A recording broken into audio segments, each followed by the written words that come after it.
Well, I just realized that I just did my entire startup of this flight muted. Oh my gosh.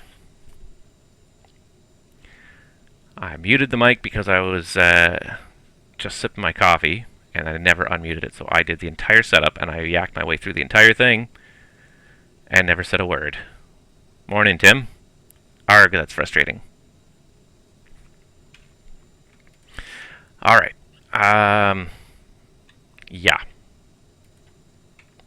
Cockpit to ground.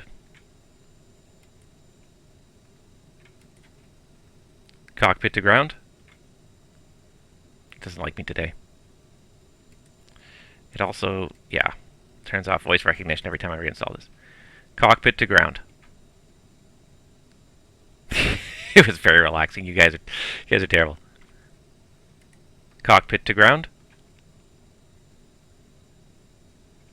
We are ready for pushback and engine start. Roger. Release the parking brakes, please. He's supposed to answer me when I say cockpit to ground as well, but anyways. Brakes released. Brakes released. Brakes released. Brakes off. Honestly, what's going on with the day? Brakes released.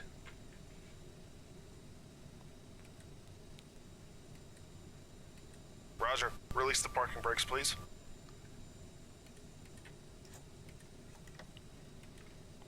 Brakes released. Nope, doesn't seem to want to work today. So, we'll just have to take it out of voice recognition mode. Cockpit to ground. Go ahead, flight deck. We are ready for pushback and engine start. Roger. Release the parking brakes, please.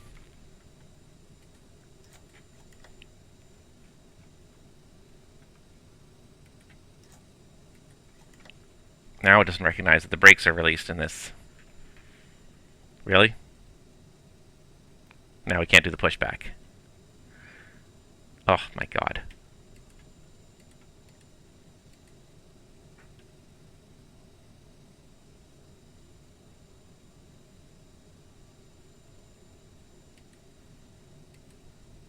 Cockpit to ground. Go ahead, flight deck. We are ready for pushback and engine start. Roger. Release the parking brakes, please.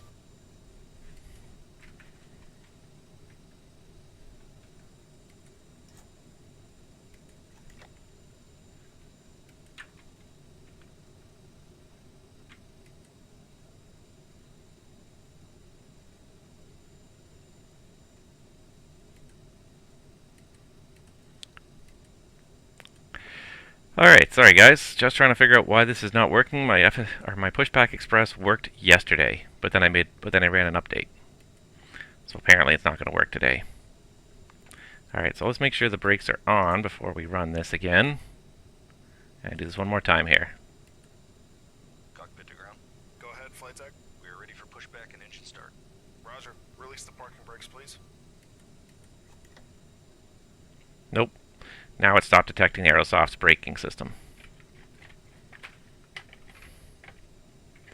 Now we can't do it. Now we can't do the Pushback Express anymore. Oh my god. This stream is not going well. This stream is not going well at all. Now we may have to default to using Microsoft Flight Simulators pushback system.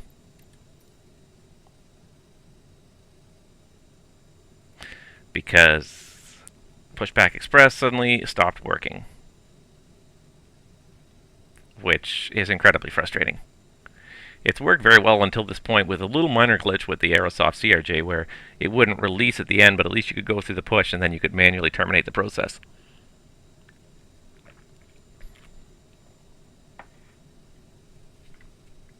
But apparently we're not going to get that today.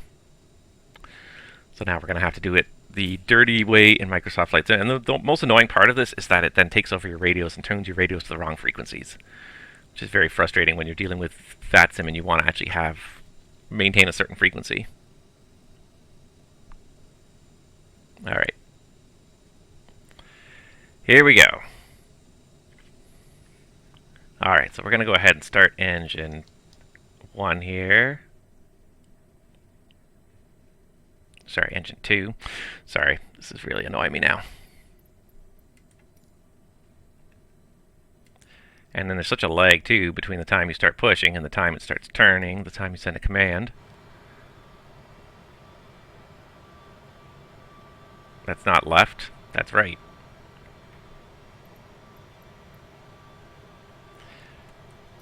And why are you moving at like 2 knots? Honest to God. Brakes off. This is the slowest pushback crew I've ever seen.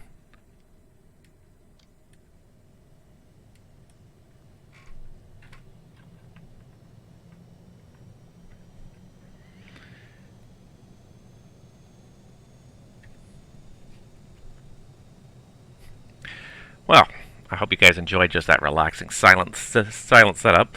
But what I was saying anyways at the start of this whole thing was that today we're going to have a little bit of a goal in mind. So we're going to have a 2-leg flight. We're going to go from Kelowna down to Seattle, Seattle down to Portland. And we're going to try and keep to a schedule. So our scheduled departure time was 1400 we were supposed to be off the gate at. Because we started a little later than anticipated, crew got to the airplane a little late. We were a little late, though we did close the door on time, so we did show an on-time departure. But we are supposed to be in Seattle at the gate by 15:10, so let's see if that's going to happen here. At the rate this pushback is happening, we're never going to make it to Seattle. Alright, so we got a good start. Let's deactivate the pumps, make sure we get the low pressure warning on the left engine. We do. And we can start engine 1. Wow. Is this the way it always pushes the CRJ, or is this just like something's going on because I have Pushback Express running?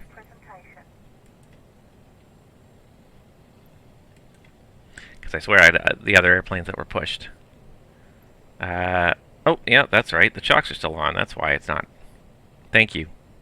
That's probably why Pushback Express was not working. Oh my god. I am having a morning. I am having quite the morning.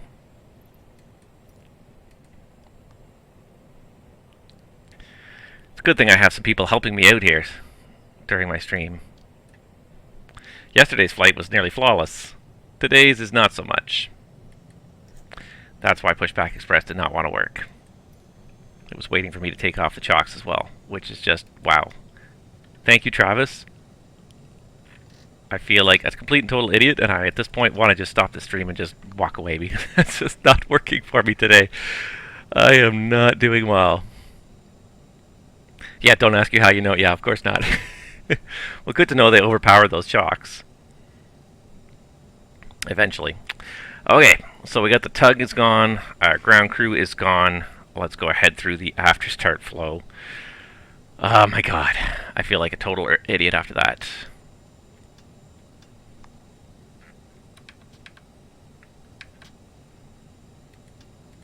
That's why it wasn't working at all. Alright, well, here's to professionalism, guys. Thank you for watching my super ultra totally professional stream here. Okay, let's go ahead with the after start checklist. So generators are all auto. And yep, they are holding all the load. Bleed valves are auto and the packs are on. APU is shutting down. Anti-ice is not required because it's a beautiful day. We just got the probe heat on as required, and nose wheel steering is armed. The after start checklist is complete. Looks like the APU has reached 0, so we'll go ahead and shut the door. And before we taxi, let's do the flight control check. So there's flight controls, elevators, ailerons, and rudder. Alright. Yeah. Tim, thank you. You just made my day there. meet us in the tower. Bring your ATPL in a match. Good times. I'm feeling like that this morning, though. Oh my god. We'll say it's 7 a.m. in Kelowna. I didn't get a good cup of coffee at the hotel before we came to the airport. I'm gonna blame the hotel. Maybe there were some loud, rambunctious kids there. Alright, do we have Unicom up? We do. Okay, let's just make sure. Kelowna traffic, good morning. It's kind SkyWest 2495. We're on the ramp at Kelowna, taxiing Delta for departure runway 34.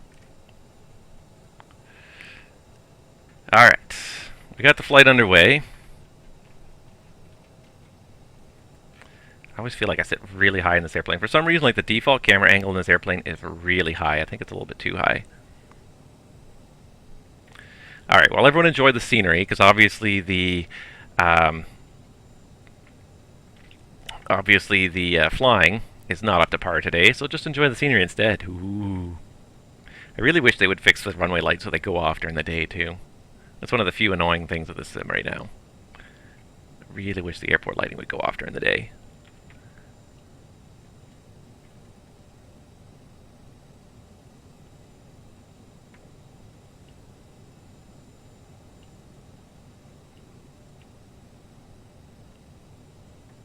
Alright, well, fortunately we're going to do 2 legs today, so hopefully the second leg will go a lot smoother than the first.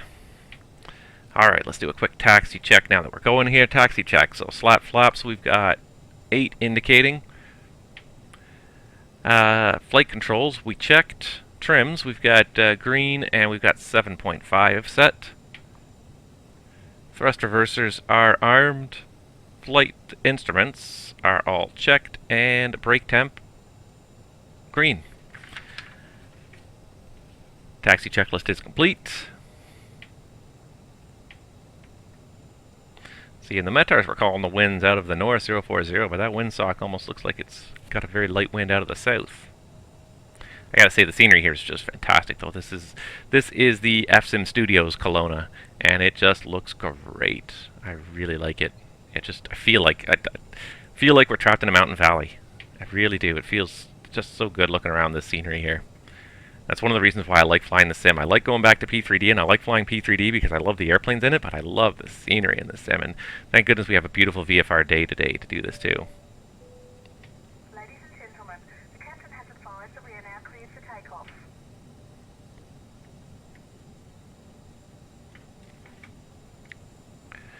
Alright, so we're just going to have a quick look here on the approach. Looks like we might have a slight tailwind for takeoff, but I don't see anybody coming this way or that way. Kelowna traffic, SkyWest 2495, taking position runway 34 for departure. Alright, cabin crew, seats for departure, and before takeoff checklist. Traffic, DC6 coming in on final here at 5,000. We're pretty well on the loc. We're going to land on 16. Alright. And DC6 on final for Kelowna. How far back are you? Pretty well on the glide path here. I can't see anything yet. There's clouds in the way, but I'm at 5,000, so I think you got time to get out of there. No wind today, so I'm going to take 16. Alright, we're departing runway 34, so we'll just wait for you to land before we head out. I'm in the soup. Yeah, we can see you. Unfortunately, we just crossed the whole short line, but we're still short of the runway itself, if you're okay with that. Yep. Oh, she's coming up now. Okay. Alright, wow, traffic on the VATSIM network. Okay. I didn't see him there a second ago, but I see him there now, so okay. We'll finish our before takeoff checklist anyways. So, we got lights and strobes, we got the crossfeed. Okay, so lights and strobes are on with the landing lights to go. Fuel cross flow is manual. The flight attendants are advised. Transponder is on, and let's make sure it's on in the vPilot client because it doesn't always link to this properly. And radar's terrain display set, and CAS is checked. Everything's normal. We just got the parking brake on. So yeah, I hesitate to depart. You know, I mean, we could probably squeeze out, but we're going to take off directly over where he's landing if he's coming down the loc, so we'll just wait. Non-controlled airport, sometimes that's the best way to deal with it. Normally this would be a controlled airport, but so be it.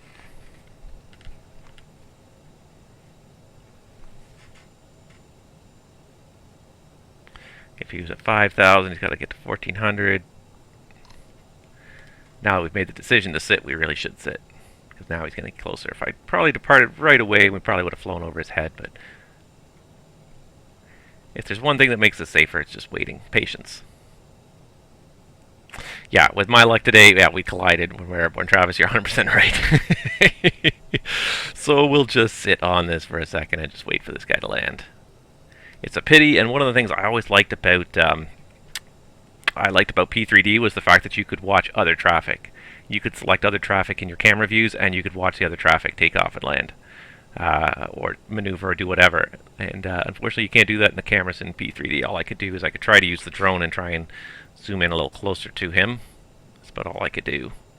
Let's see if we can get the drone to work today, because I've had problems with the drone in the past where it did not want to work for me. Oh, no, today it's going to work.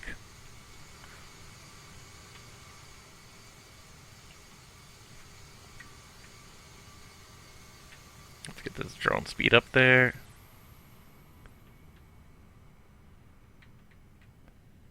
Let's see what this airplane looks like here.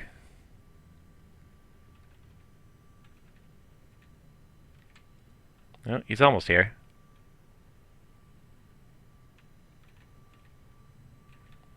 Just generic airliner. Vroom.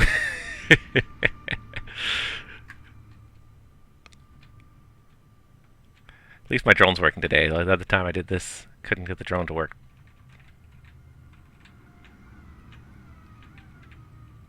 Yeah, no, it's a good thing we waited.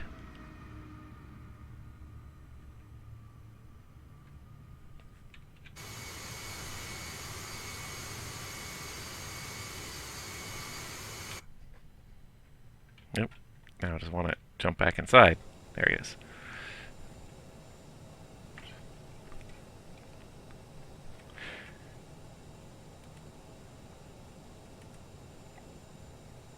Alright, looks like he is clear, or he's slowing down anyways to the point where he'll clear.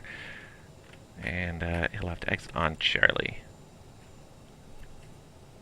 There we go. Clarity active here in a sec. Very good. Skycraft 2495 is taking position runway 34.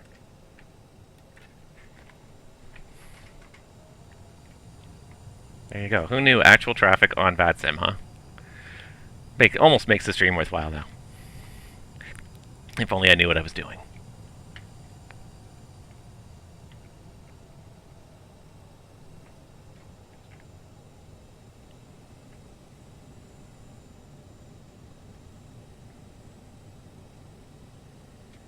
Alright, looks like he's clear. Yeah, no, that was probably a smart idea to wait.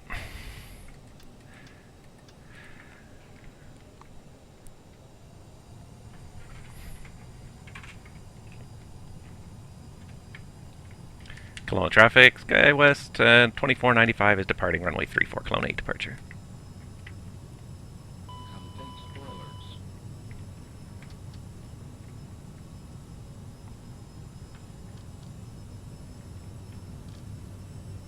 There we go, takeoff power set.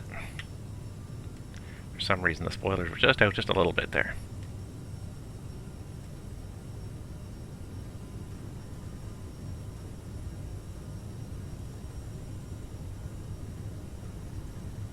V1, rotate.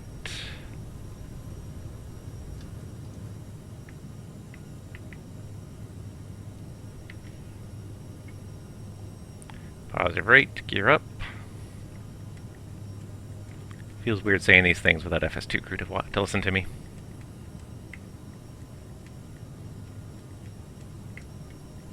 And selecting nav.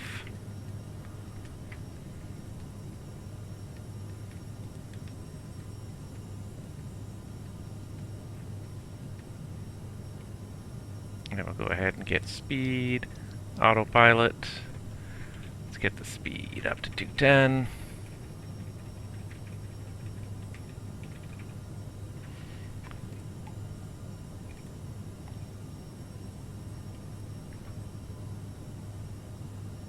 Alright, flaps 1. And flaps up. And we gotta make 8,000 before we turn on course.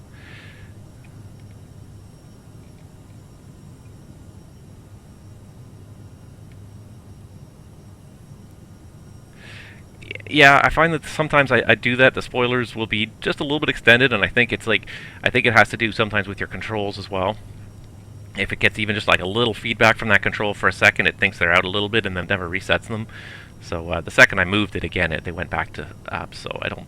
Yeah, it might be a little bit of bug, or it might just be a little bit of a way the control axes interact with the sim.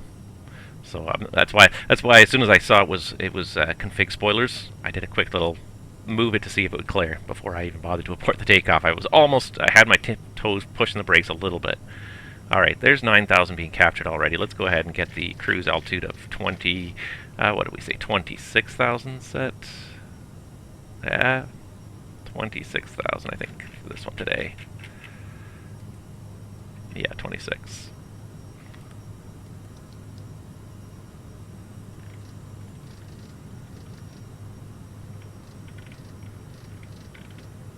And we've passed 8,000, so we can turn on course. I'm just going to set this 23, 24, 25, 26, and we're going to turn direct to Jackson.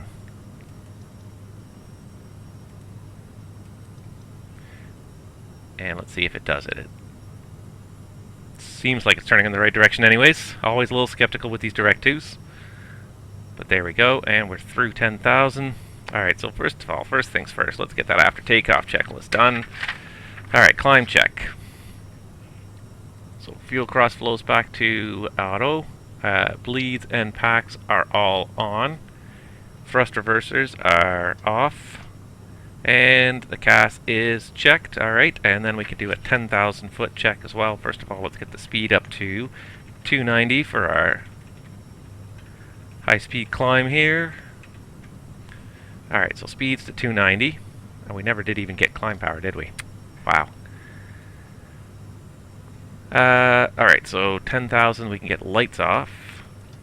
And it looks like a beautiful morning, so we'll get the seatbelts off as well. And there we go. And where's the Kelowna airport?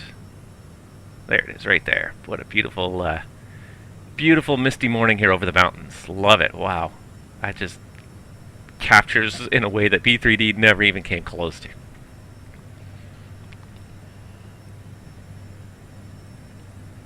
That is awesome. Alright, you guys are having a good little chat here. And Phase 12, I'm so glad to hear that you are trying to get some practice into VATSIM.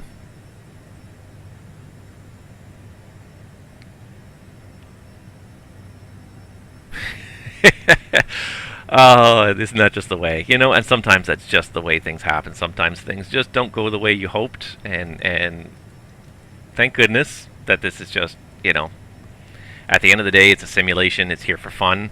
And yeah, you gotta laugh. Like I feel more than a little bit of frustration right now just over the way this morning has gone so far, between the fact that I had the stream muted for about the first 25 minutes there, which is just idiotic, and yeah, some of the other stuff that I just did that was not particularly professional in the departures. So I'm hoping that the rest of the morning from here goes pretty well.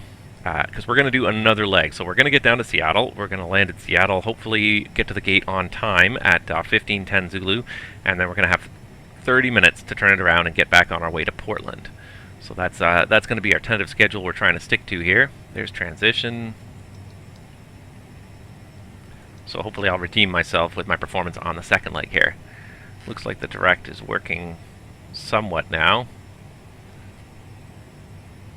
Yeah, it did the position where we were. It didn't predict the turn that we were in, but it did the position where we were, and it does appear to be going direct. So it looks like the directs are working a little bit better than they were, because before they were not terribly reliable, I gotta say. I was not impressed with the directs before. Farewell, Kelowna.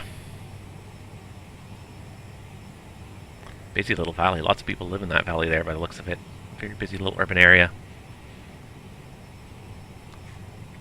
But I'm glad you got off. I'm glad you got over your your fear and got on VATSIM. And even when you screw up, it's still fun, and you can just laugh. You know, laugh with everyone else at the stuff that happens. You know, the controllers will chuckle, and you can either run away offended, or you can just laugh with them and just say, you know what, we're learning, we're having fun, and sometimes stupid stuff happens, and as long as you're having fun, I think that's the most important thing, really. Get out there, have fun on the VATSIM network. It's a whole bunch of people that share your love of aviation and just want to have fun with other people doing it. And yeah, you know, try to be professional when you're providing ATC service, but sometimes you just got to laugh at some of the sillier things people said.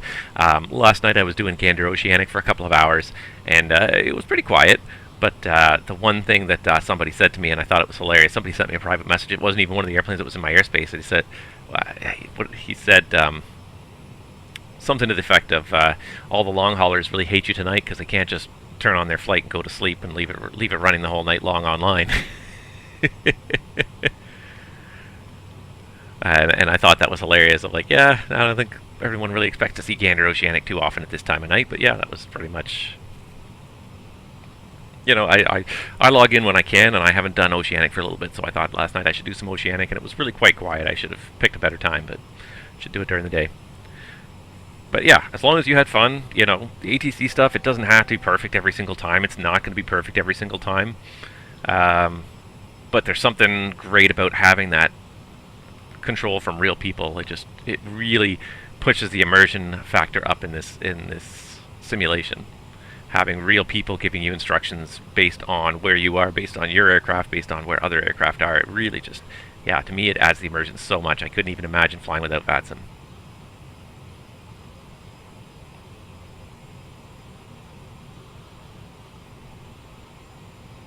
Alright, reached our cruise altitude of flight level 260 already. There we go. And now I actually see Salt Lake City Center is online, but I'm pretty sure that we're not going to pass through Salt Lake. I'm pretty sure we go straight to Seattle airspace. I can check really quick here. If I pull up my Sim Toolkit Pro, it'll have Salt Lake on there if he's online. So here's our flight here. And yeah, he's way over here. So yeah, obviously I didn't think so. I know it cuts a little bit of the corner of BC, but yeah, we're way farther west than where he would be. So we'll go ahead and get that. Yeah, so let's start already prepping for that arrival into Seattle, because frankly it's going to happen really quickly here.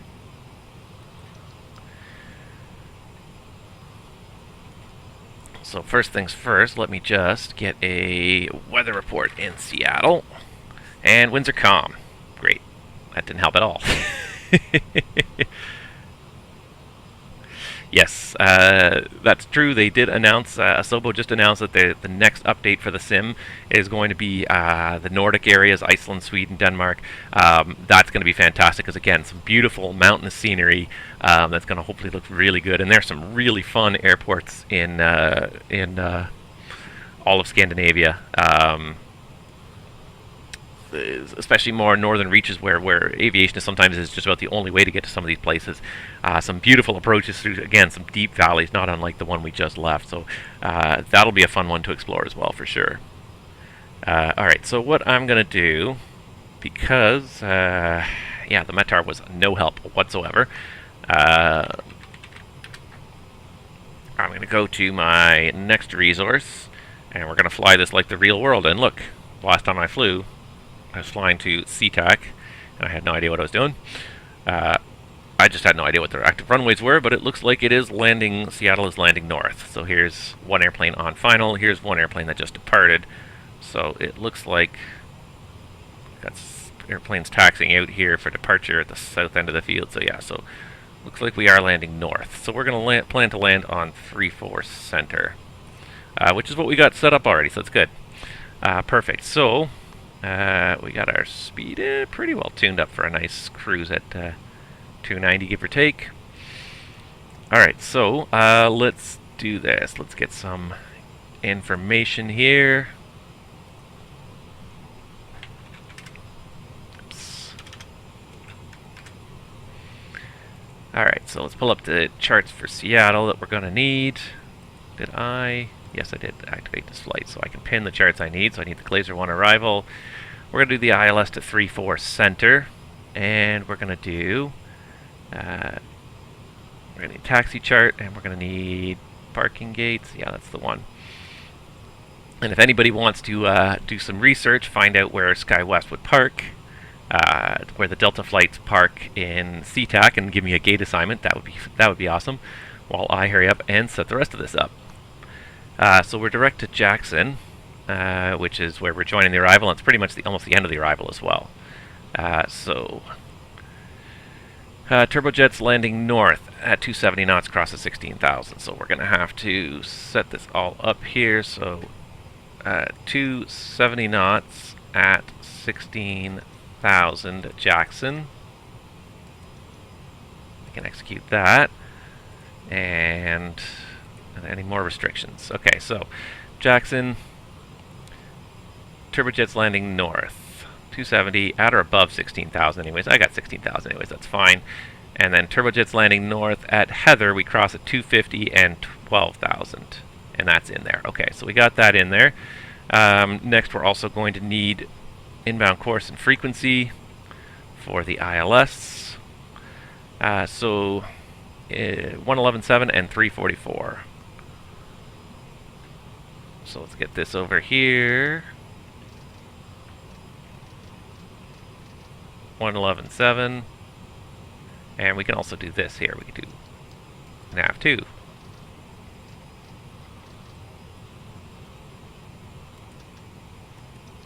This way I'm not playing with the other guys' radios. So 111.7. And what did I say, 344? I got the memory of a goldfish sometimes.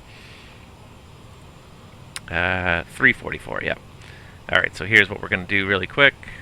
Sync the heading bug, heading mode, nav source to loc 1, and we can set 344.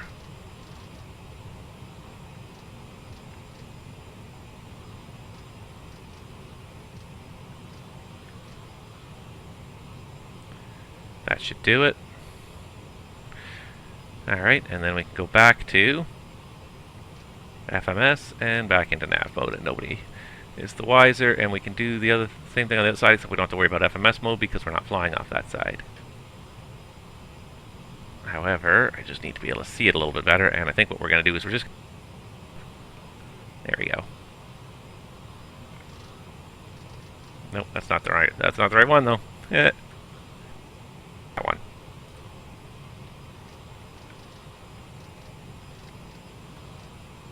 There we go, 344. I don't know why that one's still flashing 2992. Alright. Ooh, beautiful mountains. Alright, and last but not least, we're going to need minimums for this approach, and then we can do a quick briefing here. Okay, so minimums today. We're looking at straight in ILS 604, and while we're at it, field elevation of 432. So hey, our 400 was pretty accurate. We'll set it to 440. And again, I've already forgot. 604. So 610 we need to set here. Do.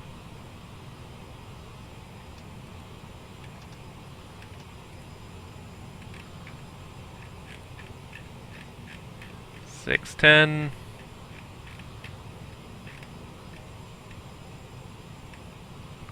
There we go. Alright, so now we're all set up here, which is good because we got our top of descent at just a couple of minutes here, so let's get this briefing out of the way really quickly here. Alright, so first of all, we are doing the Glacier 1 arrival via Jackson. This is on 10-2 Bravo, 13 September 2018. DME and radars required. Landing north and south restrictions are issued per Seattle Tacoma International Flow, and also serves KBFI KRNT. Very good. Landing north, heading 163 for practice final approach course. Yeah. So again, turbojet's landing north, 270 at or above 16,000. I got the 16,000 hardened up. That's fine. Doesn't hurt us. And then we go to Woody. Turbojet's landing north, cross at or below 14,000. That's in there. And last but not least, at Heather, turbojet's landing north, 250 and maintain 12,000. And then we do a 163 heading from there, basically a downwind vector, and descend for the approach. Approach is the ILS to runway 34 center in SeaTac, late 21-5, 15th of June of 2018. 111.7 and 344. So 111.7 is set on both sides. 344 we did set as our inbound course, both sides. Glide slope at Tiffis is 2400. There it is. And the ILSDA 604, so MDA 610 set. Touchdown zone at 387. Missed approach is climb on a heading of 345 and outbound on the SeaTac 341 radial, basically almost straight ahead. To cross the Coila intersection at or above 3,000, then climb to 5,000 outbound on the Seattle 341 radial to the Magnum intersection. So we cross Coila initially, and then we actually hold at Magnum at 5,000. DME radar required from sounder, RNAV1 GPS required, and simultaneous approach is authorized with 3-4 left, VGS ILS glide path not coincident, and MLSR Pappy's left on 3-4 right as well. So make sure we're lined up with and landing on the correct runway. Proceed not authorized for that's all good. Pappy's to left, MLSR, and RVR 2400. It's a beautiful day. So again, Coila and Magnum are the other ones we should have in here. Coila and Magnum, yep, that's all there. Perfect. Alright, so that's all in there. Once we've landed, it's a convenient right turn off the runway, cross 3-4 right, make sure we don't have any traffic, we'll make the appropriate radio calls, and then probably going to exit, I would expect, hotel, maybe Kilo, maybe Foxtrot, but hotel I think is probably the most likely. And back to the terminal again, if you guys want to pick a gate. Dispatch has just confirmed gate S12. Thank you very much, Dispatch. Sierra 12. Okay, so we're going to taxi southbound on Bravo all the way to Sierra 12, which is at the South Satellite. Thank you, Dispatch. You're very helpful. See, I knew I had a streaming audience for a reason, right? All right, terrain's obviously an issue with, so just to finish off the briefing, terrain's obviously an issue in Seattle. High terrain, especially east of the field. MSAs for this approach, 6,400 to the east, but then we get down to 3,400 on the west side. So 3,400 on the west side. So if we have anything happen, go west, young man, go west. Weather is still supposed to be a beautiful day. Comm winds operational. The biggest thing is check the NOTAMs. Do we have any NOTAMs of relevance today? I did see there were a few in SeaTac, so let's see here. Quebec between 16 and 34, closed. West Key between Sierra 16 and Cargo 7, closed. South Satellite between S16 and Cargo 7, ramp closed. 3-4 right's unserviceable, 3-4 right ILS at 3-4 center. DME's required. Okay, that's fine. IONF GPS, that's fine, that's fine. So let's just have a quick look at that. So South Satellite between Cargo and Sierra 16, so this area here is closed, which is fine. Well, we can still go to Sierra 12, that's fine. Alright, so I believe that's everything. So there we go, and we are pretty much at our top of descent here. So I'm going to go ahead and set that 12,000 for Glazer. And how are we doing here? It looks like we'll probably be on time for arrival into Seattle today. Good stuff, good stuff. Oop. Way too low.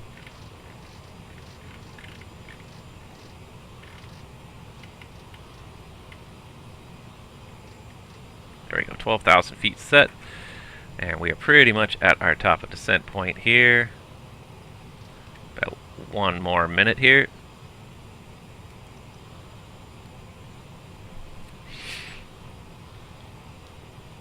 That was a quick flight.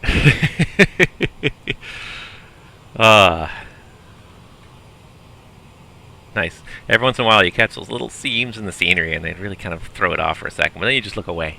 Just look another direction for a second, it'll be gone when you come back. More or less. But overall, like, just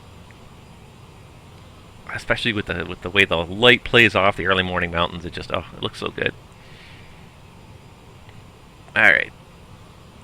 So here we go, we're starting down, we got 12,000, let's go 2,300 feet per minute. Oops.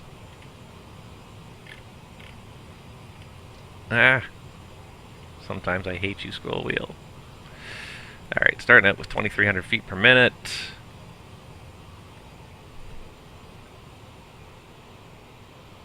And let's pull off that descent checklist.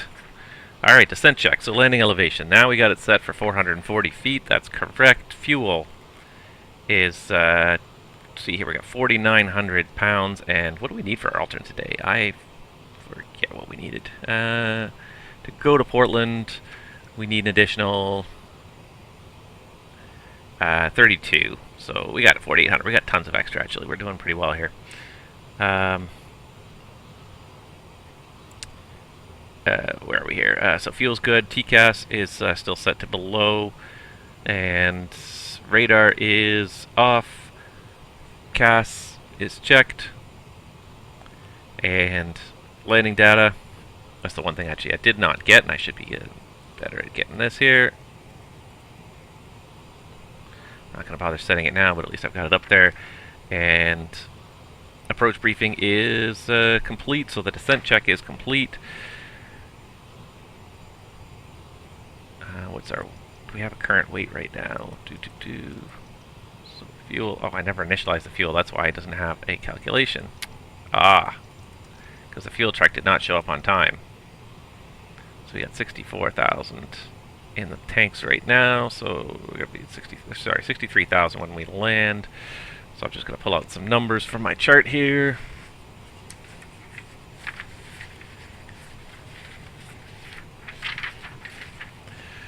Let's see here, 63,000 pound numbers. 65, 64, 63. And now I got a speed card for 63,000 with a ref speed for flaps full of 130. Now, one thing I do wonder, and I haven't found this anywhere in particular, but I wonder if the CRJ is always a flaps full landing, or if like flaps 30 is the more. Is flaps 30? It's flaps 30, right? Yeah, flaps 30 is like the popular landing configuration, and flaps 46 is only when you need like that ultimate performance. 45. I'm trying to find that out. I haven't been able to find it on the internet yet. Because most airplanes, usually full flap is not the landing configuration that's typically used. It's a lot of excess drag that often is unnecessary. But some airplanes it is. Some airplanes it's always a full flap landing. So I'm just curious if that's the case with the CRJ or not.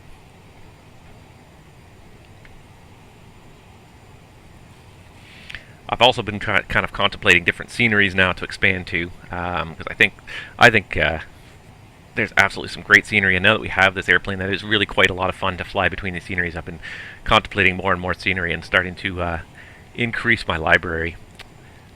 The ones that I've kind of been eyeing, and partly because I think the price is great, I was really thinking about FS Dream Team's Key West, because it's only $10 US. So that would be a real fun one. Combine that with something like Latin VFR's Miami. It'd be a great flight to do in the CRJ. Again, really short like this one, about an hour length. You can get it done really nice and quick, but I think that would be a really fun combination, I think. Alright, I think we need to increase our rate of descent slightly here. And we need to transition, so the altimeter 3021.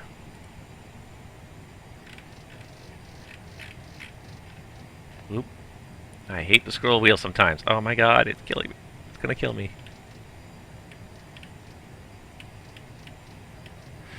I wish they would make it so like you can unless you right click, unless you hold like the right click mouse button or something, it doesn't zoom your view or something. Something so it doesn't do it all the time when you're trying to spin knobs in a flight deck, because it's getting bloody frustrating some days. Alright, so there we go, we're crossing Jackson. Making little adjustments to the vertical speed to try and keep the path there as best we can. Hit 12,000 at Heather here. And CTAC should be straight in front of us. I think that's it, right about there. It's either there or there. If I get my bearings here. No, I think that's it there. I think that's CTAC right there. Flew over it the other day. And yeah, it's like this narrow spit of land, I think, is where downtown Seattle is, and then SeaTac is just south of that.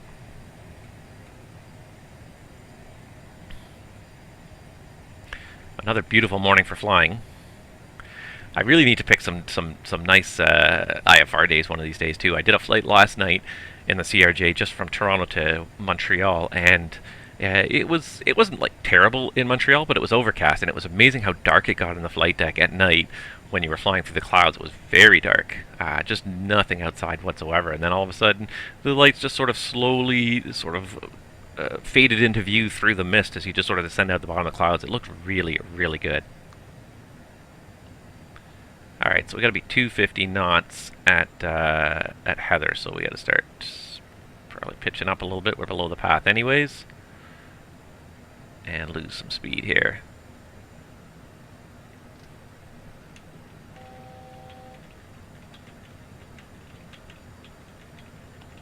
250 knots. We'll set there just so we have the bug to look at. And we leveled off way early. Wow, we leveled off really early here. Oh well.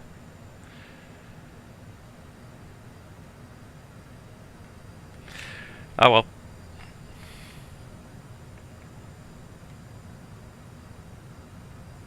That'll give us lots of room to lose that 30 knots.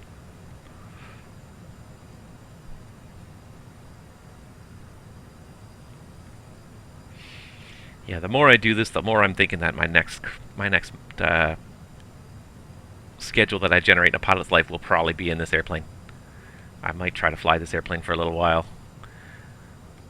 Again, SkyWest I think is great just because I think they're the world's largest operators of CRJs. I think they have a fleet of like 360 CRJs. So in terms of variety of and realistic variety of destinations, you wouldn't be able to beat SkyWest, that's for sure. So I'm thinking about that as a potential, what am I trying to say? As a potential next schedule in a pilot's life. There are some other ones out there though too. There's also Endeavour, flies a few CRJs. Who else? Mesa Airlines flies some CRJs out of Dallas, I believe, in Houston. So that's the other thing, is there's lots of great possibilities of what you could do. All right, what's that next leg after? I forget what the heading was, because it doesn't appear to be programmed in there. So it's going to be a heading of 163. So let's go ahead and set that down.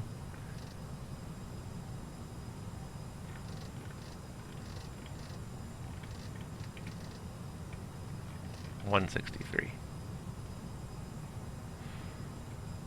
That's 143.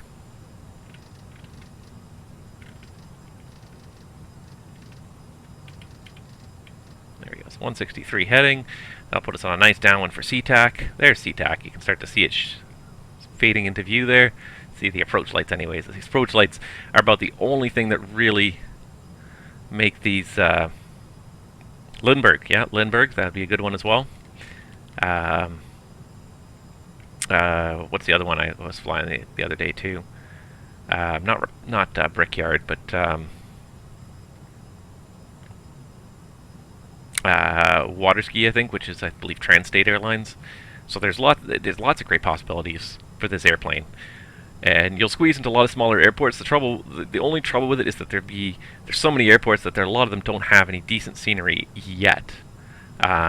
But there's so much freeware coming out there quickly that you could probably stitch together a good schedule out of a combination of payware and freeware.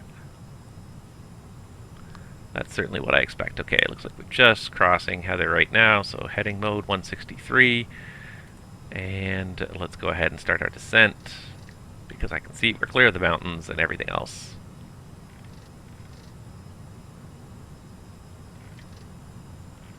We're going to start with 5,000.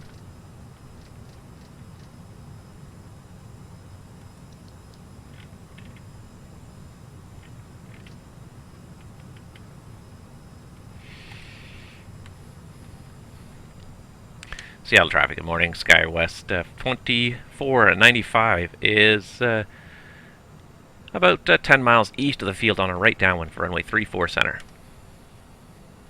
Yeah, SkyWest would be, that's why I favor SkyWest a little bit, just because it's just such a huge network. And I looked at it in my pilot's life, and the number of destinations they go to, and it also has a couple of good hubs that I would really, that would be really useful, because I would be looking primarily for hubs that are covered by airports, good quality scenery that I have. So SkyWest has a few really good hubs. They have Dallas-Fort Worth, which is covered by some pretty good default scenery, and they also have a hub in O'Hare, which is covered by the FS Dream Team O'Hare, and I've got that one in my library already. So there's lots of good sceneries. So here comes 10,000. Let's go ahead and get lights on and seatbelts on. So yeah, I think SkyWest, a combination of it has a lot of good hubs that you can pick from, and a lot of destinations, a huge variety of destinations. You could fly for a dozen seasons and probably still not hit up all the airports, though you probably would start to see some repetition after a little while. So yeah, that's why I'm kind of favoring SkyWest. It's a great. It would be a great variety. Visit a lot of fantastic airports and get a great cross section of scenery in America.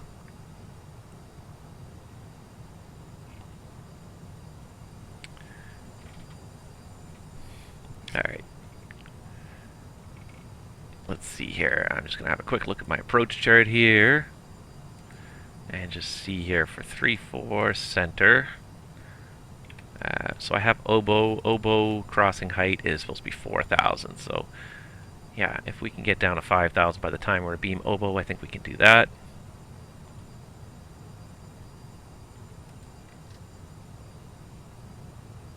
We can probably increase our rate of descent here.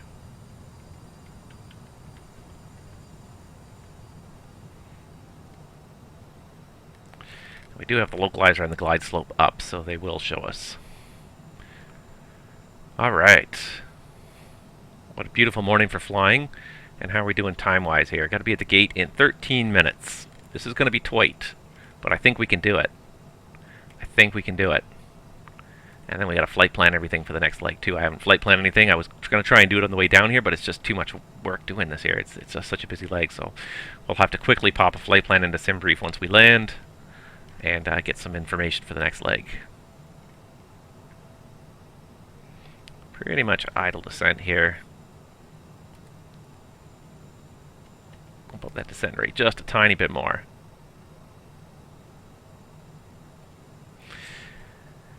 The other thing that's interesting about flying for SkyWest, yeah, so you say that, Travis, that FlightAware is the only airline that covers all of the U.S. Well, the other thing that's interesting about it is it covers all the U.S. because it has such a diverse fleet in terms of who they fly for, because they fly for Delta, they fly for American, I believe they even fly for United, and they fly for Alaska, so they fly for so many people.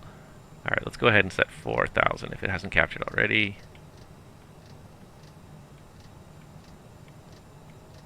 Here's 4,000, and I think we can probably make this turn here. So let's go ahead and start our base turn here.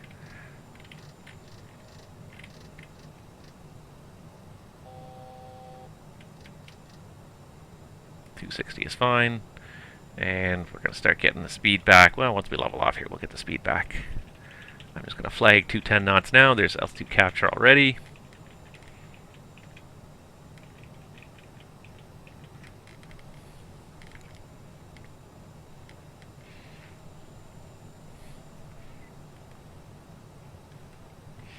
And I don't see anybody else on my TCAS. Doesn't mean there isn't anybody out there, but I don't see them on the TCAS just yet. Alright, let's just keep that turn going around now. I guess it'd be about a 310 heading. 310 heading, and we'll arm the approach, and we'll hope that it follows the loc and the glide slope well this time. Pardon me if I lack faith sometimes. Yes, Denver, I have Denver, and Denver's also part of even the default scenery. It's not as good as the flight beam, but even just to have default scenery, like any of the enhanced default airports, I'd certainly be willing to consider. There's Loc. Let's go ahead, flaps 1. I'd definitely be willing to consider any of the places that have like the enhanced default scenery. It wouldn't be as good as, per se, you know, some of the payware sceneries that are out there, but between a combination of the better default airports, payware scenery, you could there's already some decent coverage of airports across the U.S. and you can certainly increase it pretty quickly. So that's what I'm sort of, my goal right now is to sort of increase my coverage of the U.S. a little bit and fly through the U.S. So I think that's what I'm going to probably lean towards next, is finish up my last couple of flights in WestJet and hop over to SkyWest or something of the like. All right, moment of truth. Here comes the glide slope. Let's go flaps 8. Let's get the speed back to 180.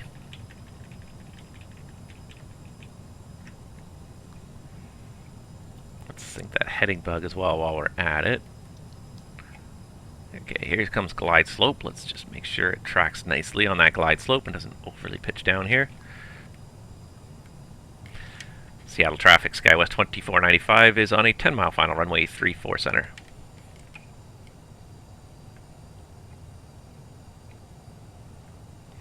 Alright, we've got 9 minutes to be at the gate. We're gonna cut this tight. I think we'll probably make it, but not by much. Alright, and let's just check the ref speed here at 63. Our 45 ref is 130.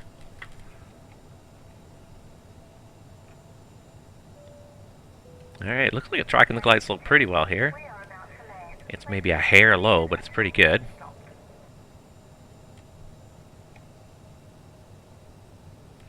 Alright, I'm going to clear myself to land here, because obviously not getting any ATC coming in today.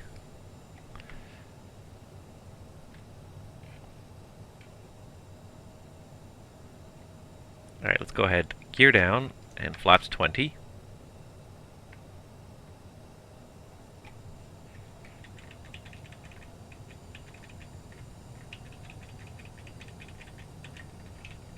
Speed 160.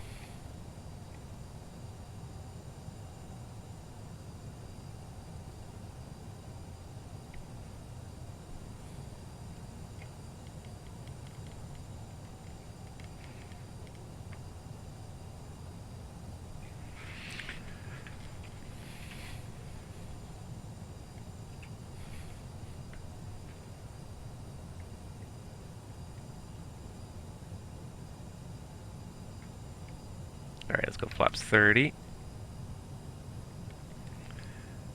Let's go ahead and get those thrust reversers armed.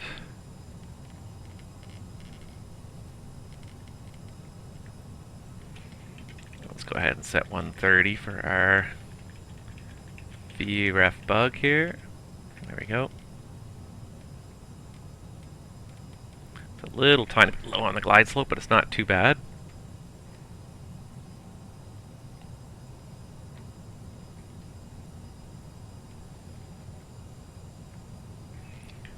Going a little bit fast, but we're about to drop out that last bit of flap, which is just all drag. And I find maybe this is the reason why. Maybe this is why it always falls behind the glide slope, because it's already a half dot low. It seems to be having trouble recovering. And now we put out flap 45, and she just loses speed and drifts below the glide slope like crazy at this point. No, actually she's doing a good job with the glide slope. This is the best glide slope tracking I've seen in a while. Nice. Okay, really quick before landing checklist. Flight attendants, cabin crews, seats for landing. Passenger signs are on. Thrust reversers are armed. Landing gear is down, and flaps 45 indicating. Landing checklist is complete. It's a tiny bit low, but it's not. It's only a half dot low. This is probably the best I've seen it track the glide slope in a while here. Now it's starting to have a little bit of trouble with it.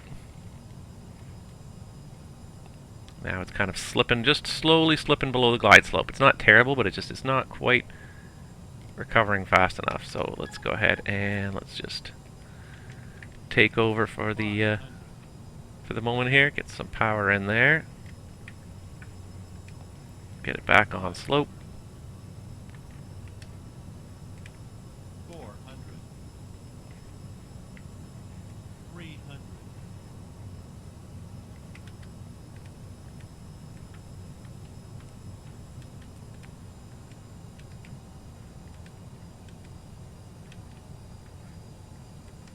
300. 200. 100. 50.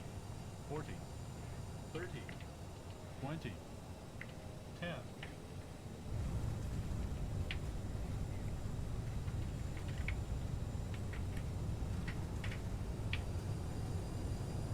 Alright, reverse green. 60 knots. Reverser stowed.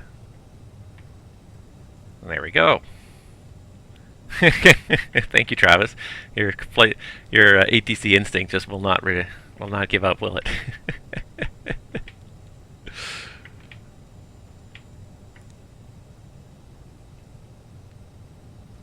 All right.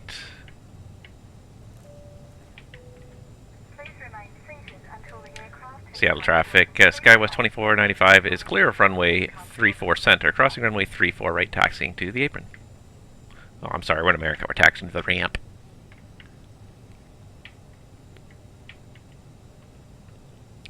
Alright, so have a quick look that way. Clear on the left. Of course, we're not going to be able to see anything on the right until we swing around a little bit here. Going slow. Alright, yep, no, I don't see anybody. Good. Alright. Oh, we got 4 minutes to get to the gate. She's going to be tight.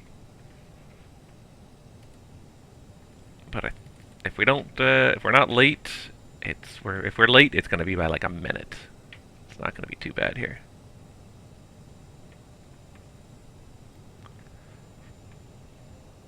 And I believe we need an hour 10 for the next flight as well. So our ETD for Portland is going to be 1540 Zulu. Beautiful morning here too. Alright, looks like we're clear of all the runways and taxiways. We'll kill the landing lights, the strobe lights. Retract the flaps and get the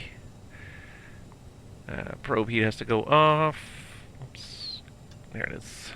Alright, probe heat's off. Alright, and the after landing checklist. APU, we're going to turn on in a second. Transponders staying on. Flaps are up and 0. Lights and strobes are set, and probes are off. The after landing checklist is complete. Alright, not too bad. So Sierra 12 is on the south satellite. So there's the north satellite, there's the central terminal. Keep going. And, oh, we did not disarm the thrust reversers after we cleared the runway. That was the one I forgot. I'm slowly learning the flows for this aircraft. There's a lot to this airplane, but I'm definitely getting there. Feeling a lot more comfortable than I was the first few times out. Still fall behind it a little bit. It's a heck of a lot of airplane, and I hope that Aerosoft is working on making this a multiplayer aircraft. I hope against hope. I think they know the value of it because they've done it for the Aerosoft, for the Airbus series, for the A320s and the A330s series. So I think they know the value of having a.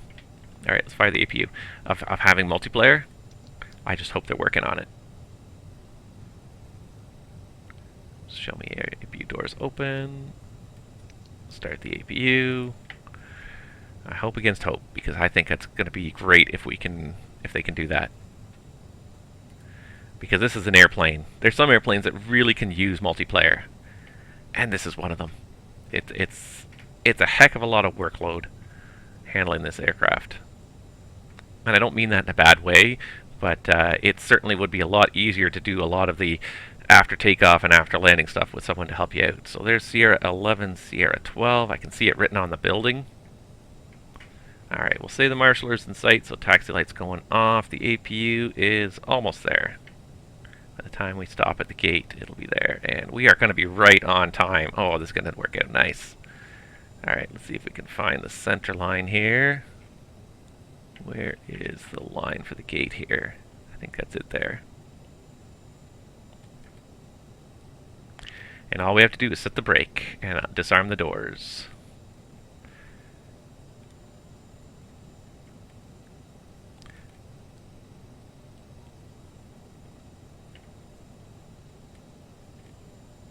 Alright, is that actually a marshaller or is that just a pylon? That's just a pylon. Some of these marshallers are so skinny they look like pylons. Alright, let's see. The APU's available, so that's good. And wow, look at that. An on-time arrival. Despite some hiccups early in the flight. We got 1510. We're going to get it locked in here as soon as I marshal myself onto that line.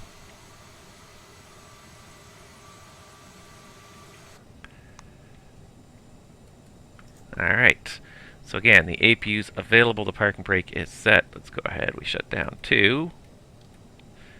Then we do the fuel pump check. Should see right fuel pressure low, we do. We can shut down engine 1. And then we go ahead and turn that off, and we're here. Bring the bridge. There it comes. Open the door first, I guess. Door open. Chocks. Ground power. Is open. Please make your way to the exit and please make sure you have all your personal items and carry-on luggage. And because we got ground power, we'll go ahead and shut down the APU because we want to save money and gas wherever we can. Alright, and I believe we got everything there. Let's do a shutdown checklist. Alright, so parking brake is on. Seatbelts off. Thrust levers shut off. Anti-ice is all off. Fuel pumps off. Beacon off. And nose wheel steering switch, that's one I always forget, is now off. Shutdown checklist is complete. Alright. Yeah, there's a slight contrast between these two airplanes. Alright, but here we are. Not going to let you distract me, Travis, because we've got stuff to do. We've got a new flight plan to file. We've got to open up some other doors here.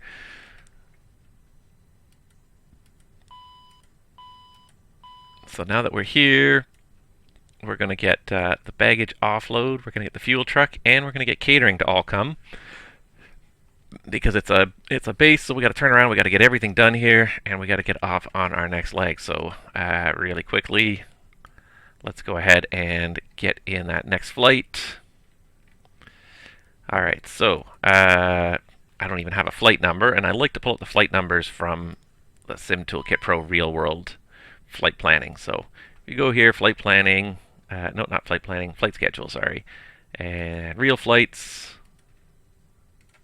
and we go KSEA to KPDX, and I like to pull up a real world flight number as often as possible. So let's see if we've got any. Let's see here. Normally flown with the 175, but definitely the CRJ 7 would not be a stretch, certainly on these legs. So we'll pick one at random. 5787 is going to be our flight number. So Delta 5787. Let's see here. So departing Seattle, Portland. Alternate to come back to Seattle. And let's see here. The planned flight time is 1 hour, so we have to depart by 1540 and land by 1640. CRJ 700. Let's plan this out in pounds. Let's put some extra fuel on there, because we always put a little bit of extra fuel on there. Although the weather, I think, is looking good, even in Portland. Sky clear everywhere, so some of the airlines are pretty chintzy. 10 minutes of extra fuel is all you get. If I was a dispatcher, I'd make it 15. So I dispatch my own flights. I pick what I like here. Alright, so Seattle, Buzo, and Crater 2. That works for me, I think. Alright, so that all looks good. Does anyone want to specify a passenger load really quick here before I try to generate this OFP?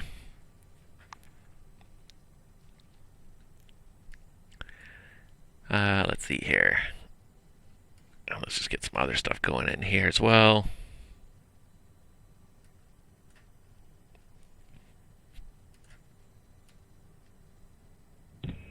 Captain, all passengers have left the plane.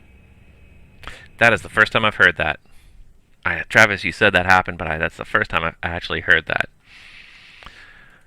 Alright.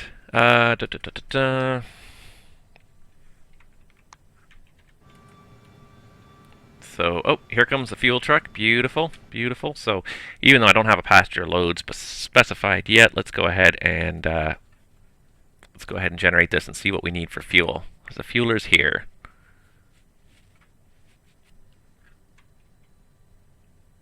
There's the flag that the fueler's here. Thank you. Alright, so let's pre-file this really quickly here.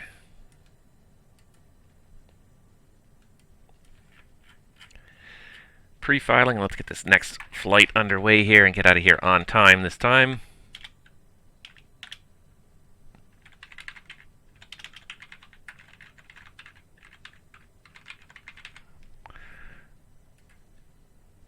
Alright, so that's that, and let's just switch this up now. So we're going to be 5787.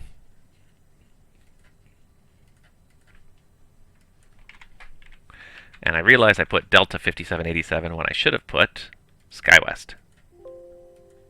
So let's just fix that really quick.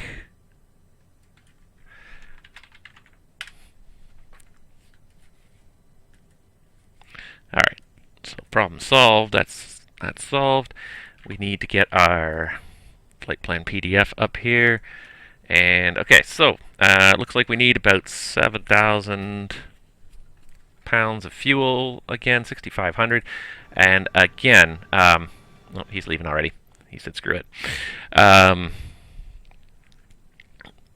The one thing you would probably look at too is probably tankering fuel, because this is a base here in SeaTac, whereas Portland, it may or may not be a base. I don't know for sure that it is or not a base.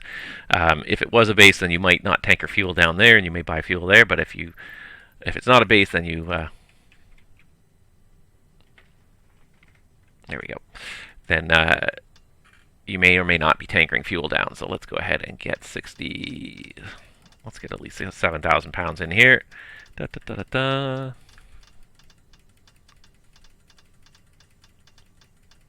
Come on. We need at least 6,500. We'll go up to about 60. I'll do about 6,800. That's good enough for me. Oh, and it's already on. I forgot to turn that switch off. Okay, so it's fueling. Beauty. All right, and we can now go back to the front position, and let's go ahead and start setting up our next leg here. So let's see here. We've already done the position in it. Yeah, I'll just have to do flight plan. It's already reset itself nicely here. Perfect. So, nope, not CYLW-KSEA. Down to KPDX. Very good. And alternate would be to come right back here to Seattle. But I don't think we're going to need it too badly because it's a beautiful day out here. We're going to say 3-4 right for departure this time. And then we're going to depart. So I don't believe we have... we do not have a SID here, so I believe there's like a Seattle 9 departure. Seattle 7, there it is. Off of runway 34 right. Execute that. And then from there we're going to go to the Seattle VOR. Then we go to direct to Buzo and join the Crater 2. So we might as well just put that in there right now. Arrival, Crater 2, Bozo. I'm not sure how you're supposed to say that. Transition. And it's estimating 10 right for arrival. So that's what I'm going to put in here for now. We'll just select vectors just to keep it easy, and then execute that. And let's just see if there's any discons here. So after Seattle, it's direct to Buzo. I really don't know how you're supposed to say that. All right. So there you go. That's there. All right. So that's all in there. Let's go ahead and get performance. And again, we're going to do a nice warm flex takeoff here, especially because we've got long runways here. Perf and knit. All right, so how many people are we supposed to have on this one? Now we got 67. We had a lot of full flights. So one thing about SimBrief is it tends to favor full flights. All right, so we got 67 and 1,265. 67 people. 1,265 pounds. And fuel, 69.60. Seems to be where it's at. Yeah, perfect. Okay, good. So fueling's done. So I'm going to turn off the fuel switch here and close off that panel. All right. And then cruise altitudes for this leg. So we're going to do, let's see, flight level only 190 going down and 200 coming back. Flight level 190 and flight level 200 coming back. All right, there we go. There's that. Average wind, again, short leg, won't make too much of a difference, but 063 at 26.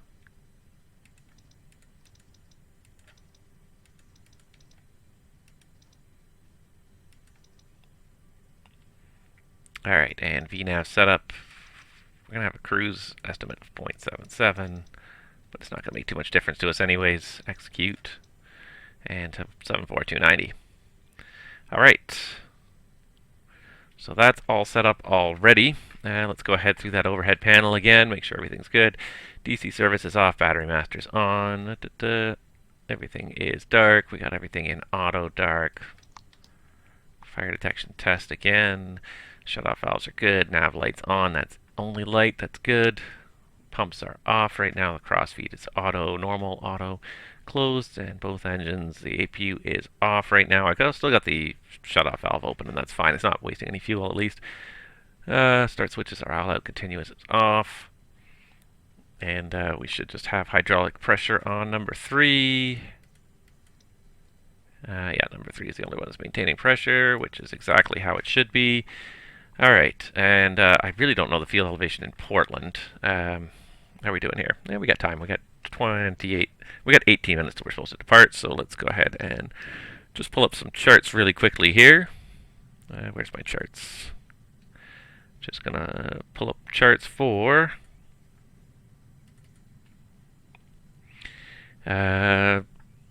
Portland and see what the field elevation is in Portland.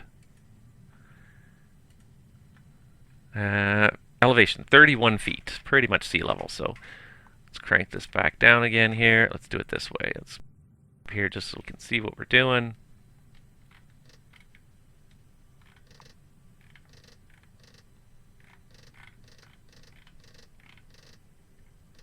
There, 31 feet becomes 40 feet, perfect. Alright, otherwise that's auto, manual's closed, packs are on but faulted, that's fine, recirc fan's on, manual mode's off, cargo heating is off, windshield heat is on, probes, ice detect we've already tested today, and emergency lights are still armed, the seatbelt sign is off. Actually the seatbelt sign can go on now because the fueling is done. Okay, let's finish the rest of this setup here. Okay, so we need, what do we need? We need, first of all, to be in FMS. Come on. You stupid junk. There you go. Alright, 3021 still on the meter unless that's updated.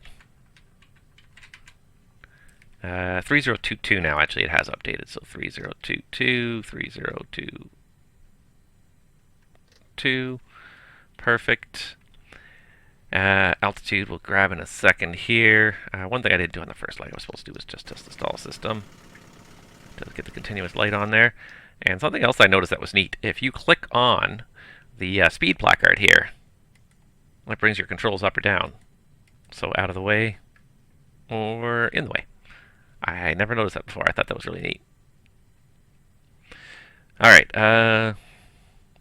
do these switches all work here? Yeah, they all appear to be clickable. The only thing that doesn't seem to work is this tag. Oh, you can also click on this, the checklist itself. Interesting. Okay, sorry. Distracted by neat things I'm still learning stuff that you can do in this flight deck. Okay, so let's get the Seattle 7 departure up here. So Seattle. So again, let's get the taxi chart up here. It should be a fairly short taxi up from here, which is nice. And let's get the Seattle 7 departure. And is there a top altitude? I feel like this one does not have a top altitude. Maintain assigned altitude. No, it does not. So I'm going to put 10,000 for an initial altitude. Sure, why not? Given the high terrain around here, 10,000 is not unreasonable.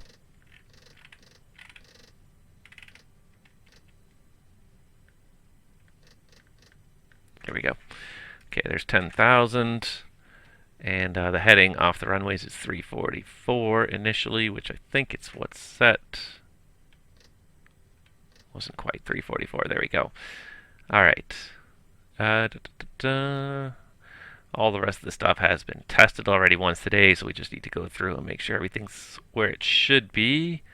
Those are off. Those are off. Those are up. Still got Unicom, still got 2000. Transponder never went off when we got to the gate, actually. So there's a few things I think maybe I might edit the checklist that Aerosoft provided ever so slightly to add a few things just to sort of account for the way operations actually run. Things like where the transponder is and the fact that the nav lights are not in the checklist. most operators would probably put the nav lights in that initial safety check just to make sure when the battery goes on, the nav lights go on. Alright, but I think we got everything all set up already, and we got tons of time here. We got 14 minutes still to go till our proposed departure time. I never did see the catering truck show up, but we'll say he came and went, so we'll go ahead and lock that down. And, yeah. We'll go ahead and close at least one of those cargo doors there. Alright, yeah, so let's do a quick departure briefing, and then we can get everything out of the way here. So, if I can just pull over my charts again one more time. Where's my charts? Sorry, guys. Where'd it go? Oh, there. Okay, so first of all, for our departure here, emergencies as previously briefed, except that in Seattle it's going to be emergency procedures. It's going to be fly runway heading. There's not too much high terrain directly ahead for quite a long distance, so runway heading if there's any kind of emergency after departure. Okay, first of all, taxi out here from for departure runway 34 right from the south satellite. It's going to be pretty straightforward, just down Bravo to the threshold of 34 right. It's no problem there. Let's just see if there's any interesting notes. Juliet, cargo 5 ramp, do not mistake Tango for landing surface. Bravo south of Quebec restricted to 260-foot wingspan or less. Bravo south of cargo ramp 7, also same restriction, good. Taxi lane whiskey restricted to 135-foot wingspan, possible 16 left glide slope fluctuation. Aircraft with wingspan 170 or more parked at PAX gates or cars must provide 30-minute prior permission to Seattle ramp tower when visibility is less than 2,400 RVR. Taxi north side of North Satellite. Try taxi lanes at North Satellite. Okay, none of this stuff really affects us at all. Okay, so I haven't really read these notes before, so I'm just making sure there's nothing in those notes that affect us. But no, nothing really exciting going on there. So we're just going to be doing the Seattle 7 departure. This is on plate 10-3 Foxtrot, 12th of June 2020. Radars required between the hours of 2200 and 0600. Large triple power aircraft departing 34 left center right will be vectored over Puget Sound for noise abatement before proceeding on course. That's fine. We're not heavy, and it's daytime anyways. So runway 34 right, heading 345, and on Seattle VOR 341 radial. So initially just a slight right turn to intercept the 341 radial outbound. And let's just check and make sure that this is in there. So 345 heading to get 341 outbound, so that's good. So I'm going to go ahead and set 345 as the initial heading there. And that is basically it for the departure. We're going to climb up to at least 4,000 feet before we make a left turn on course. Is it left turn or right turn? Hold on. Where's the Seattle VOR?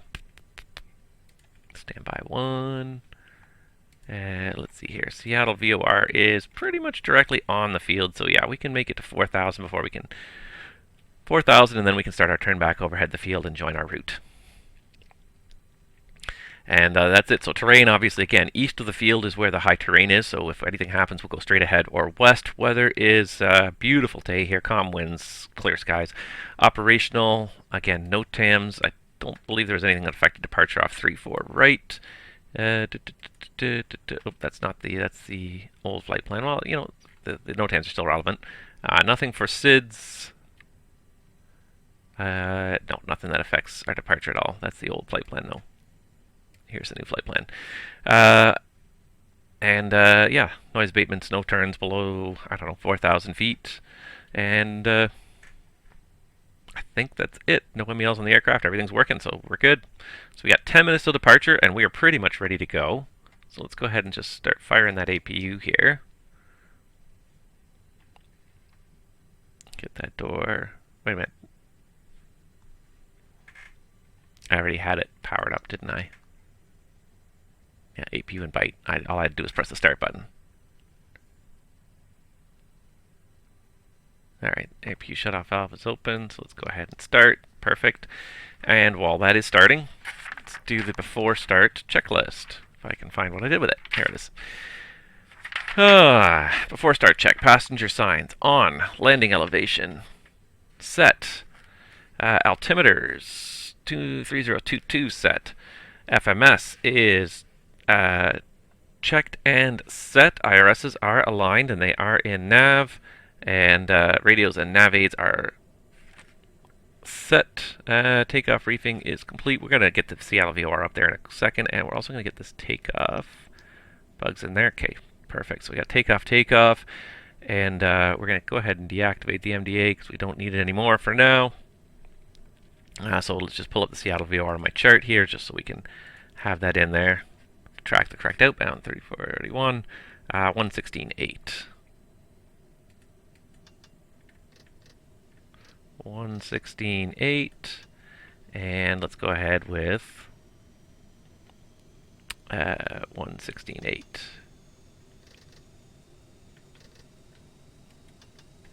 And there we go.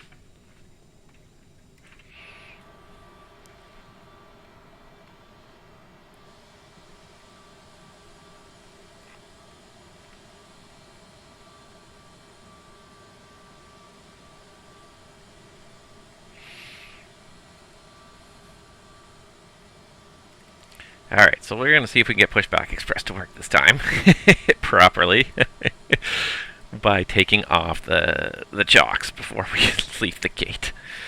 Okay. Anywho, so we are ahead of schedule here. We got that turned around in 20 minutes. If everybody's ready to go here, we can go ahead and remove external power. Pull up those doors. We got 2 doors open here, so let's go ahead and close that forward cargo door.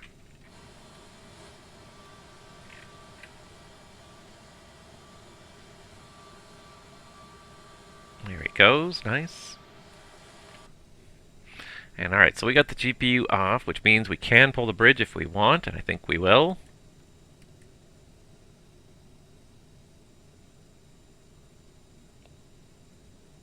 There it goes. We can close that door and we can leave ahead of schedule. And leaving ahead of schedule is something that the airlines like, but it's not always allowed. There's a limit. Looks like everyone's giving a left turn out. Perfect. That's exactly what I was planning on. I figured a left turn out because it keeps you away from the arrivals on the downwind there, and it also keeps you away from the mountains too. So perfect. Travis, it's great to have you here as a virtual FO/controller. Making my life a lot easier. Okay, so we got the doors closed. One thing I just need to make sure I do as well is just load up my Sim Toolkit Pro, load latest, and just make sure I've got the correct airplane set up here. There we go. Now it's tracking my flight. We got all that on. Yeah, I think we're good to go. So let's go ahead and see if we can get this to work today. Cockpit to ground. Go ahead, flight deck.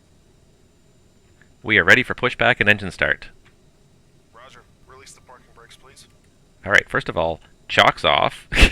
Because I can be taught eventually. Brakes released. Pushing back. Whoa. Didn't even wait for the thing to connect, did it? Oh, mercy. Alright. Starting engine 2.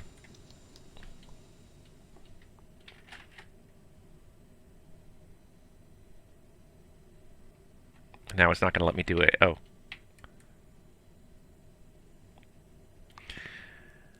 Because it didn't start at a default start position. I guess Pushback Express was not quite ready.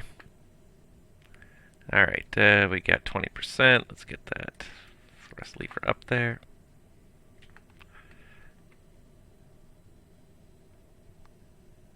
So I'm actually using the button control to actually control the push instead of the rudder this time. So here's what the window looks like, and I've got button controls, straight, left, right.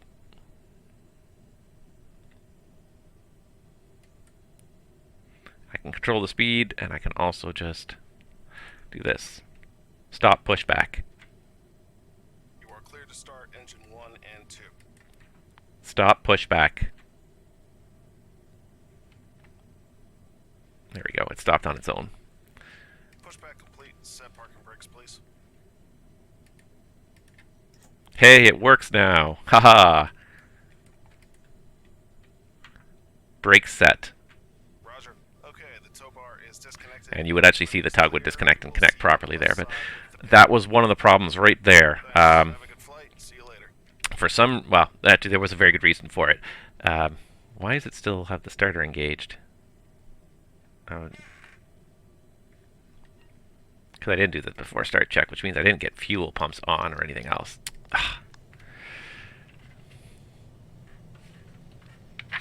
There, that's why it's still okay. So clear to start check. APU is on. Electrics we check. Takeoff data.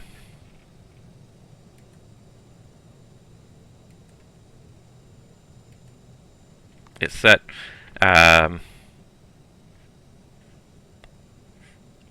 Doors are all closed and locked. Beacons on. Fuel pumps are on. Hydraulic pumps are all auto on, and parking brake was set. The ready for start check is complete. And now we got a good start on number 2, so we should have left fuel, low pressure. Very good. Starting engine 1. Yes, so this was one of the glitches with Pushback Express for a while here, is that it would not let you set the parking brake once the pushback was over.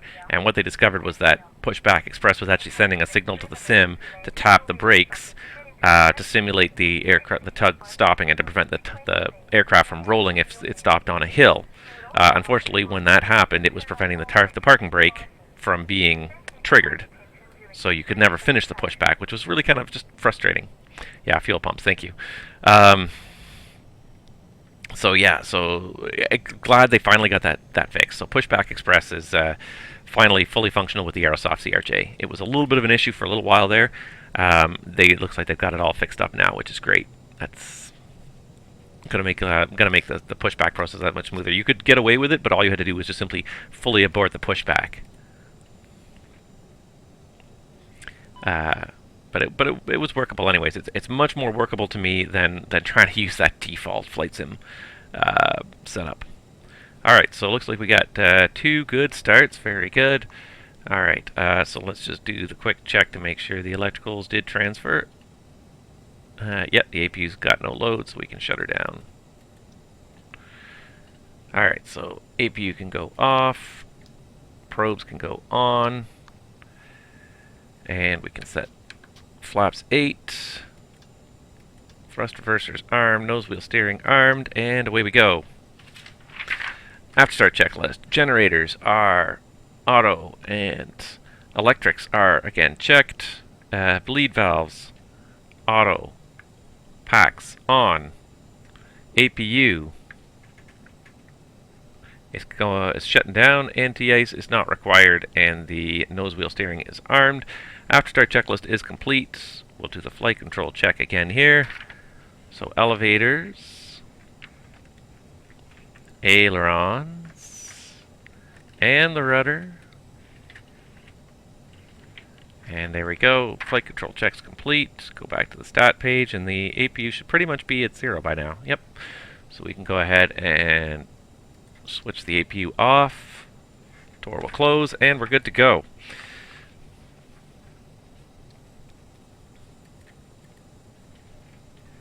Clear on the left and the right.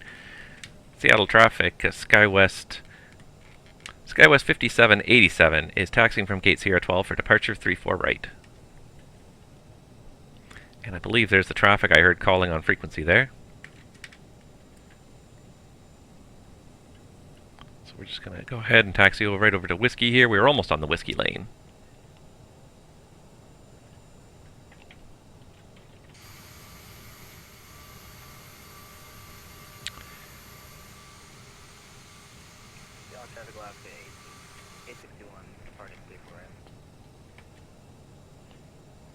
Alright, doing better than the previous flight.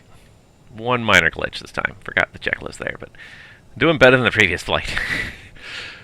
Oh, Lord.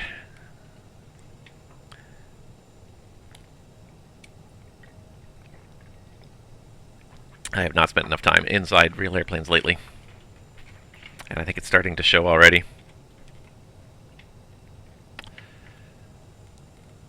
My alertness sometimes is not quite where it should be.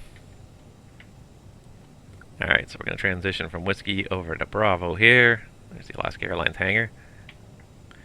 This is just a Microsoft Flight Simulator default airport. Now, not default. This is one of their featured airports or whatever. And they've done, and this is the funny thing, is like at certain ones they've done a really nice job. And here it looks like they've done a fairly good job. But then when I went to City Center, which is also one of their featured airports, I was just very disappointed, almost borderline disgusted by what they were considering, you know, to be an enhanced airport. I was not impressed with Toronto City Center at all. It very rudimentary. Okay, taxi check. Flaps 8 indicating. Flight controls are checked. Trims, we've got green and 7.5 units. Thrust reversers are armed. Flight instruments are checked, and brake temps checked. Taxi check is complete. There goes the Alaska flight.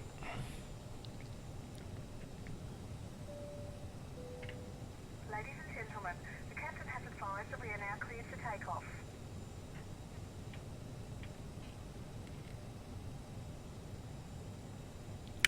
I was hoping that eventually we'll make it some Seattle Center this morning, but I guess we're just not going to luck out on that, are we?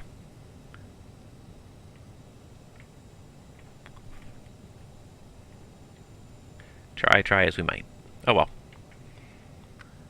Alright. Clear on the left. Clear on the right. There's just the departing aircraft. Cabin crew seats for departure. Seattle traffic, SkyWest 5787 is taking position runway 35 right for departure. The third spam call this morning.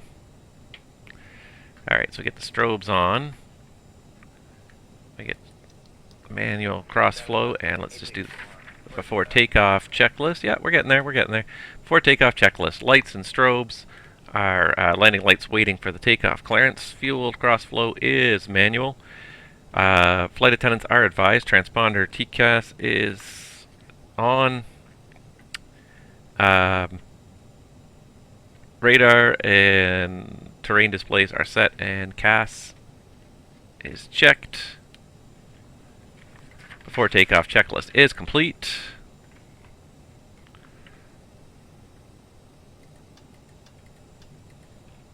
And I don't even... Oh, I see him there. Way out in the distance there. It's a little tiny spot of light, but I'm sure he's far enough away that we can do this. Alright, leg number 2 in the same stream. This is fun. Seattle traffic, SkyWest 5787 is rolling for departure runway 34 right.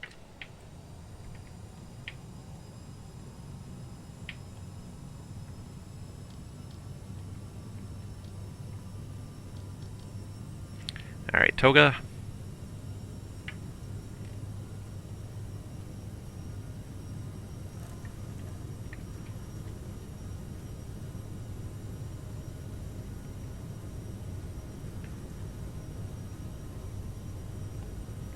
B1 rotate.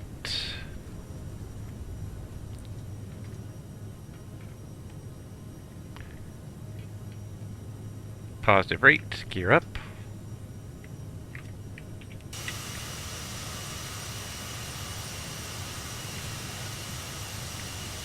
I think we're turning a little bit. Not supposed to happen that way. Alright, climb power. Supposed to be in nav, speed, and autopilot. Oh, I think I had too much. Oh. That's still engaged, that's why. Alright, and flaps 1. Set speed 210. And flaps up.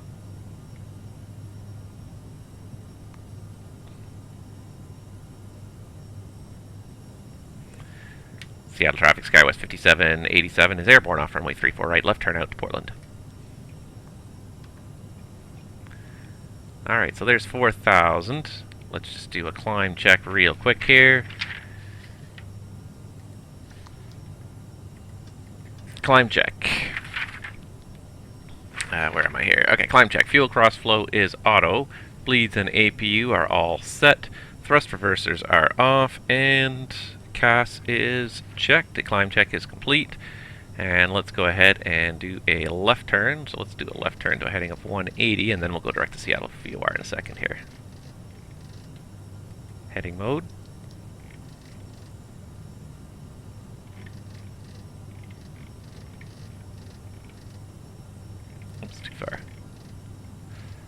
There's heading 180, so we'll do a left turn to hit a heading of 180.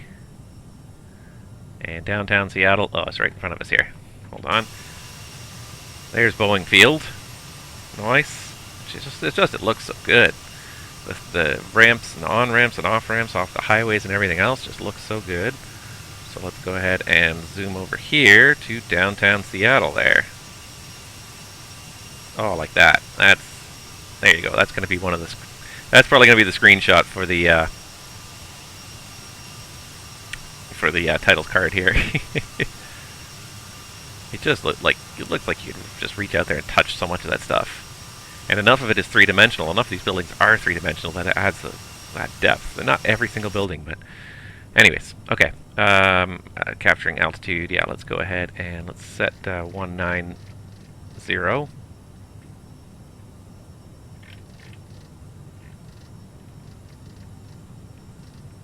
The other problem with like these really super short legs...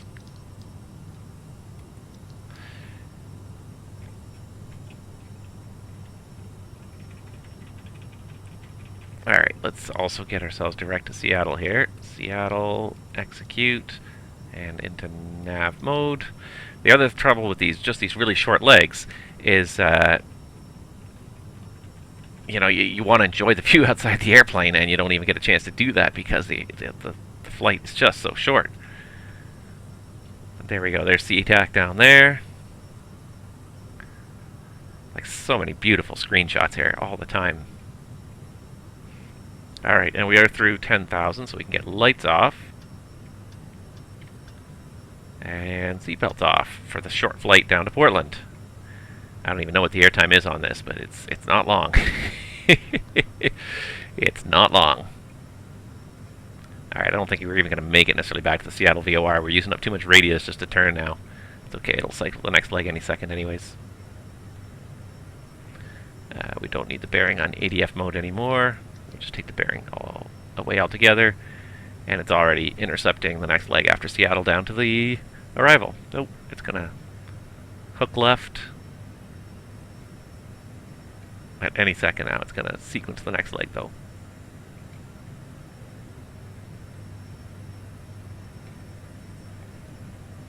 If it really has a problem with it, I'll help it out in a second here. Give it direct to Puzo, but I just want to see if it's going to do it. I really want to see if it's going to do it here. There it goes. It really wanted to fly directly over the Seattle VOR. It took us directly overhead the Seattle VOR. But also look at how much like real estate we use just to make that turn, that continuous turn. It's amazing how much real estate you use when you're moving at 290 knots. So that was kind of ugly, and I don't think they would have actually given us back direct to Seattle. But it was just sort of, I was curious to see how well the airplane could actually handle it too. And she's doing a good job. I think she's going to get back on course here in a second. And as soon as we level off, we got to set up that arrival already into Portland because it's not far. We're going to be there before you know it.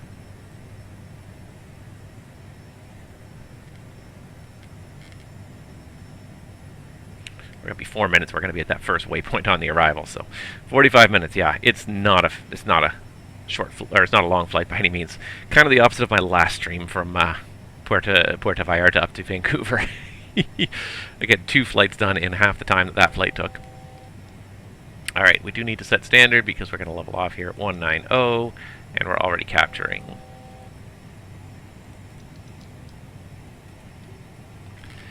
Alright, so we'll get this captured, we'll get the speed under control, and we'll set up that arrival already. So yeah, so it way overshot.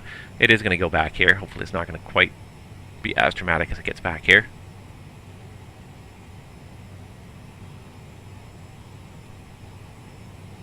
I think that was almost an impossible turn anyways to get back to the Seattle VOR from where we were. No, I think this time it's gonna transition much more reasonably onto that approach, onto that course there.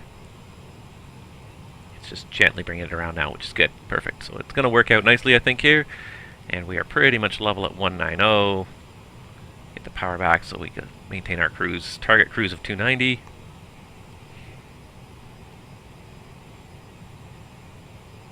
Alright, and I think we're just about set. So, already, we got to start setting up here. Just looking at, let's see here, Portland. Also WinScom. Alright. Come on, Flight Radar 24. Yes, I know, I'm not a subscriber.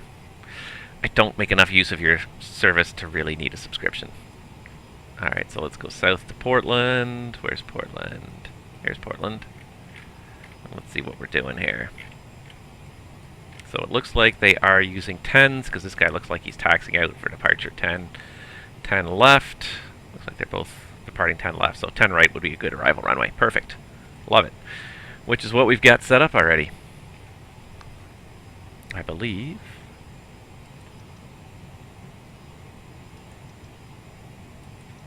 ILS 10 right. Yep, crater 2. Okay, perfect. So, let's pull up, first of all, let's check for restrictions on the star, make sure that they are all programmed in there if they're necessary.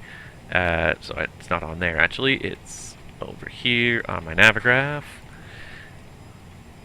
Alright, so we can kill SeaTac and show me Portland. Crater 2. And let's see here, ILS 10 right is what we're going to set up for here. So Crater 2 and ILS 10 right. Alright, so restrictions. Helen's at or above 1,000. Crater between 10 and 13. Hiker between 9 and 7. And then looks like it's going to be Voodoo 210 at 5. Doe and Nut. Doe and Nut. Okay, so Voodoo 210 at 5 and Doe and Nut. And then set up for the straight-in approach. So that's all in there. ILS 10 right. Nope, not suffering the lateral oscillations. She stabilized herself nicely here. It's working out really well. 110.5, 103. So let's set that up. 110.5.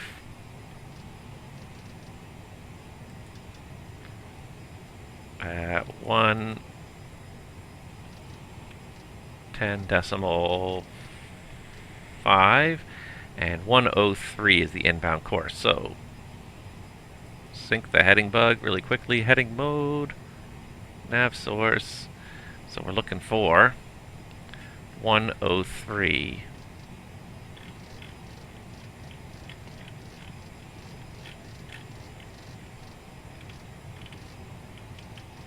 That's 100, 101, 102, 103. Perfect. Back to FMS, back to nav mode. Alright, and we'll set the same thing on the other side here. We'll have to pull up here. Can't read it with the parallax from here, so let's go.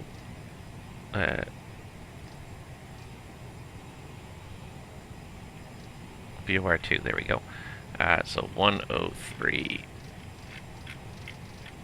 And this was one that I had a problem with before. I tried to do the ILS to 10 left in Portland when the RJ first came out, and it did not want to work for me. It would not find that approach at all. So let's see if this is going to work today.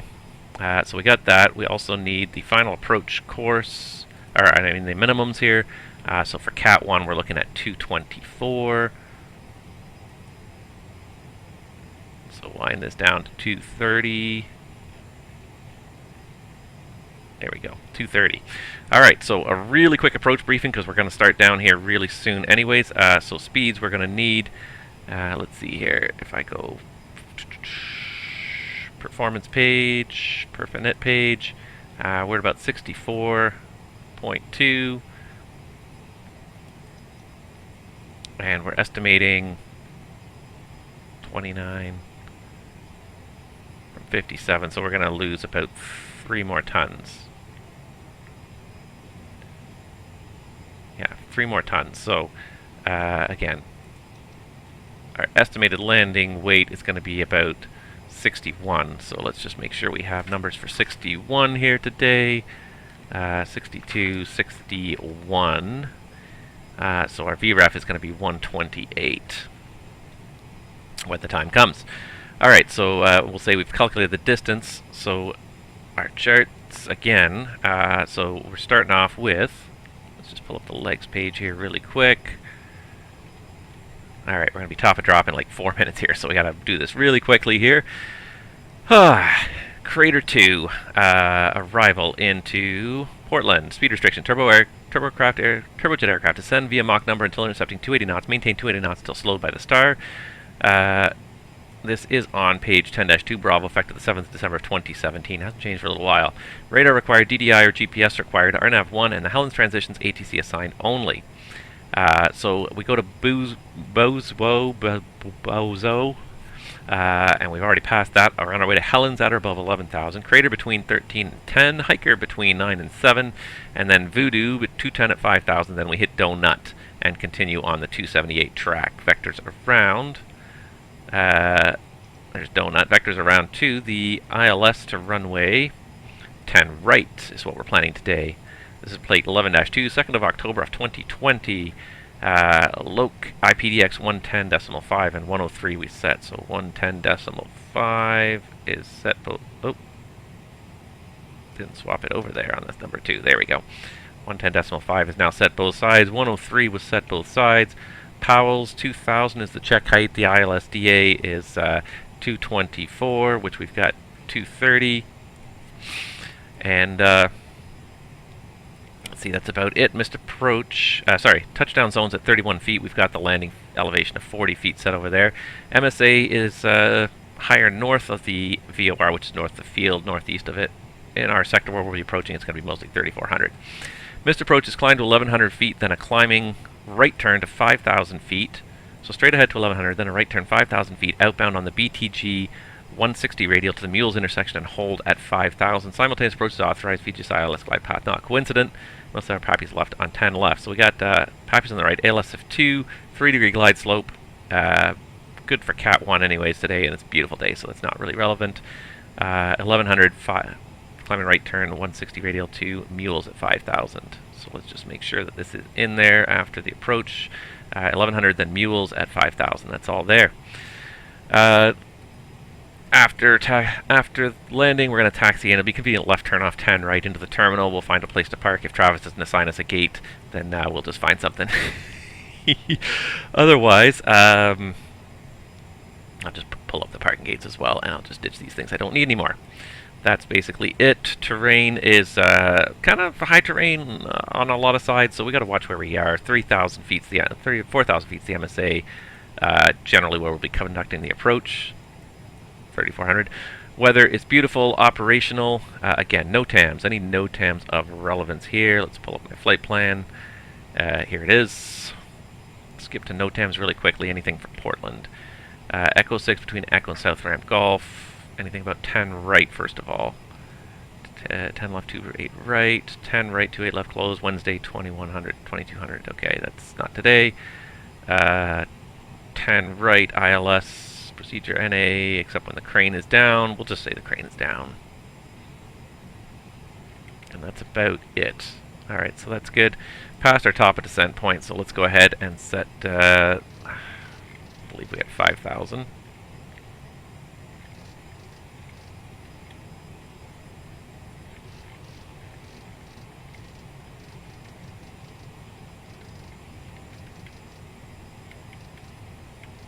We'll verify that in just 1 second. Let's just get this descent started here.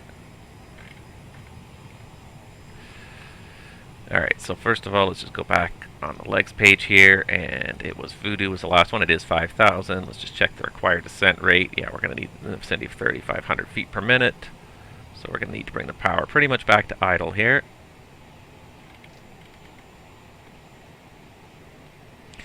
To make that next restriction at crater. We may not quite make that one, but we'll be close.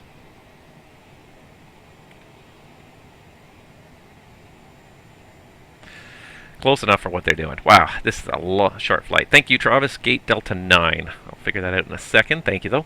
Appreciate it. Oh, we're below the star now, so.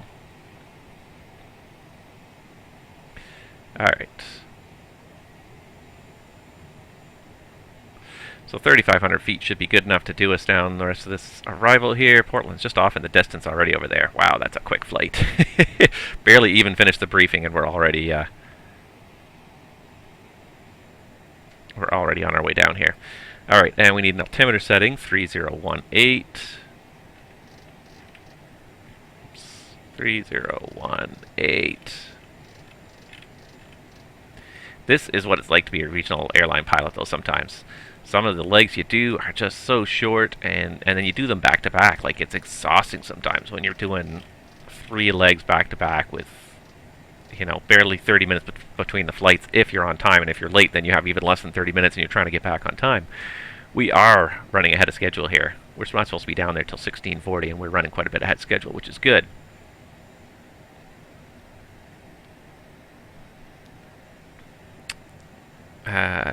So after Hiker, it's going to be 2200. So we can definitely back off on the descent rate a bit here, which is good because we're supposed to be doing 280 knots now that we're descending on the arrival.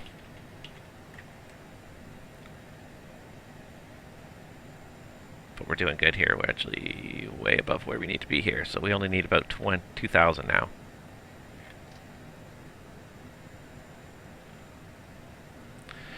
Alright, that'll help slow us down, and then we can really quickly do our descent check. So descent check, landing elevation again is set 40 feet. Fuel is checked. We still got 5,500 pounds in the tanks. Good. TCAS is set. Radar is off. CAS checked. And landing data, we've got set. Approach briefing is complete. The approach checklist, the descent checklist is complete. The only thing I was just trying to figure out where those 2 closed taxiways were. Echo 6 between Echo and the south ramp closed, and taxiway Golf closed. So let's just have a quick look at those. Oop. Sorry, just trying to pull this up here. So let's just have a quick look and make sure that doesn't affect our taxi in at all. Echo 6, so that's way down here. That's good. And taxiway Golf as well. Where's taxiway Golf? Foxtrot. Juliet, where's Golf? Where are you hiding, Golf? I don't even see a taxiway Golf anywhere. Oh, there it is, taxiway Golf. Okay, so that ramp is closed as well. And we should be below 250 knots because we're below 10,000 already.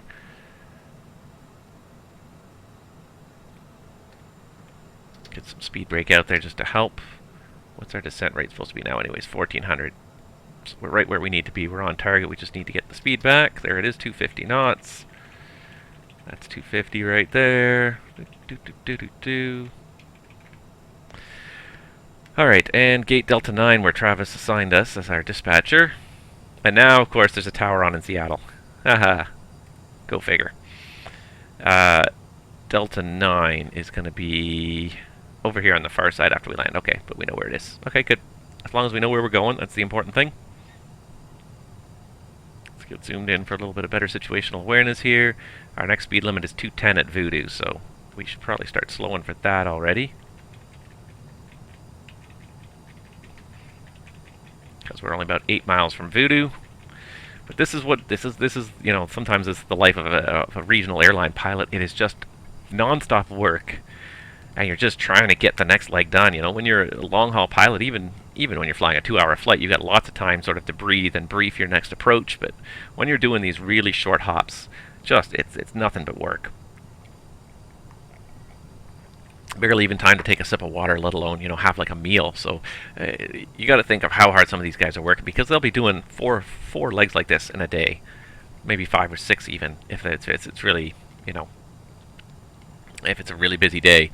But definitely 4 is not an unusual number of legs in a day for a regional airline pilot. So you know, you can really quickly get worn out just doing this and just trying to keep up with the whole process, just trying to get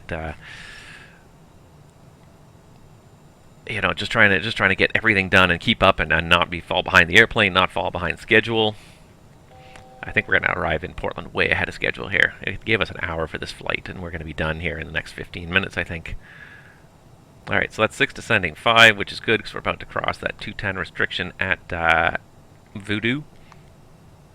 And we're still trying to lose some speed here, and it's just not working for us. So let's get that speed brake out a little bit. So we've got the power at idle, and we're just not losing speed fast enough there. Now we're capturing altitude across, and we're actually meeting the speed restriction here. Unlike some of the other restrictions I've kind of blown through a little bit. And I'm not trying to, it's just trying to keep up with this airplane and this short flight.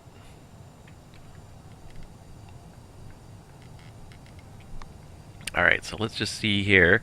Because I'm going to be providing some self vectors, let's do a little bit of analysis here. 3,400. So Herns, you got to be at 3,100 at Herns. So we'll aim to join halfway between Hern at Scapo at 3,500 here.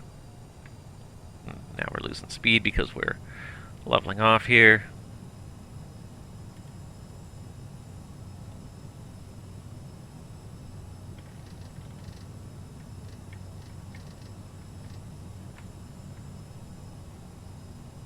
Alright, so let's get this descending again here. So 3,500 feet. Set, let's get 1,000 feet per minute going down here. Maybe even 1,200.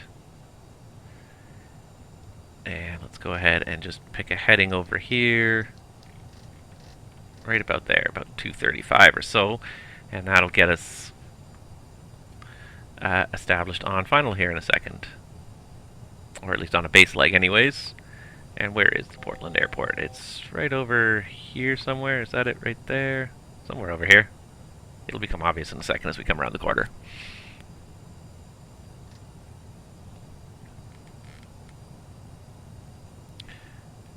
Alright. Let's go ahead and get flaps 1 out there. Get the speed back to, well, we like where it is. Let's just get the bug back to 200. Yeah, there it is over there. Portland traffic, SkyWest 5787 is on a left base to final for runway 10 right. Alright, so there's 3,500 we're capturing.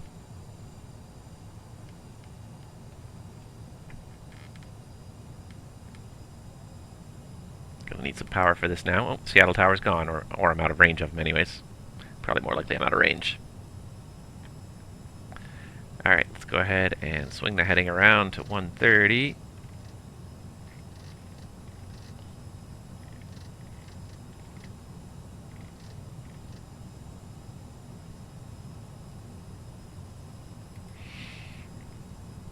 And let's just do a direct to Hern.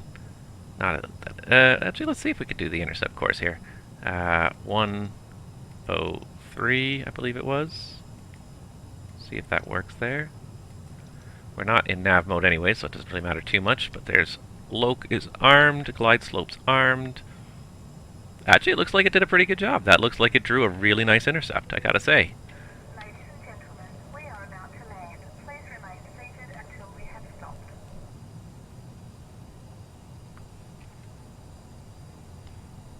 Alright, there's Loc. And there's the glide slope as well, just above us. Nice, nice. This is going to work out really well here. Let's go flaps 8.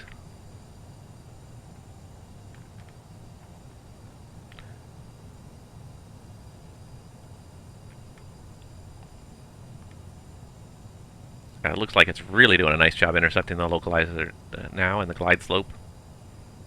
So last time I came here, couldn't find the localizer. It just shot right through it and it would not track it.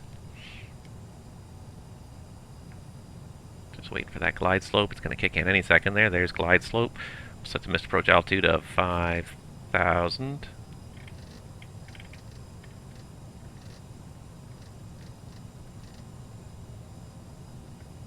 Ah, stupid scroll wheel. Some days. Some days. Wow, it is set up really nicely here. Excellent. Excellent, excellent. Alright. Now we just got nothing left to do but land this beauty here. And we'll have done 2 legs, back to back, with a real regional airline style of, man, you got some tight turns, you got short legs, you just work non-stop. This is an exhausting job sometimes. But I'm enjoying this too. Just flying in this simulator with this great scenery, like this is really, in most ways, this is more realistic. At least certainly being able to look out the window and see this is much more realistic than the P3D stuff that came before it. Alright, let's go gear down, flaps 20.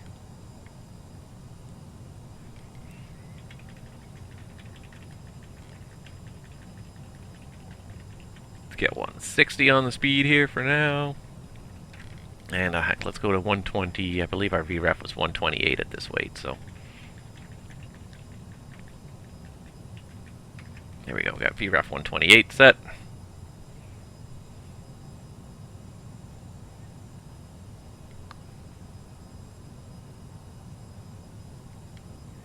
Here comes Powell's at 2,000, and the go-around altitude is set.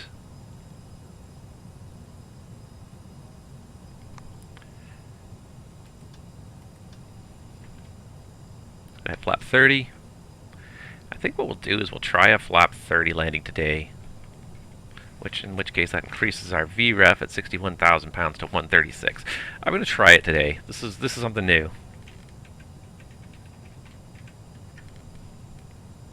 Portland traffic, SkyWest 5787, 5 mile final runway 10 right. So there's flap 30, so let's do the approach checklist. Let's also see if it'll maintain the glide slope a little better. So before landing check, flight cabin crew seats for departure. Flight attendants are advised. Passenger signs, oh, you know what? We never got that on, we never got this on. We went through 10,000 so fast. And I cleared myself to land, so there you go, lights are on. Thrust reversers are armed, landing gear is down, and flaps 30 is set. Landing checklist is complete. So 138, so we got to be 136. We got to be about 141. And now she's having trouble again with this glide slope here. We're a full dot below the glide slope and getting worse. So it still has some glide slope issues. Unfortunately, I was gonna sort of let it go for a little bit and see if it would improve, but it did not want to improve. Yep. Visual. Let's see if we can get back on the glide slope here. Almost there. Unfortunately, we're very slow now. We're way behind the curve here. More power. That's a little better. Now we're on the slope.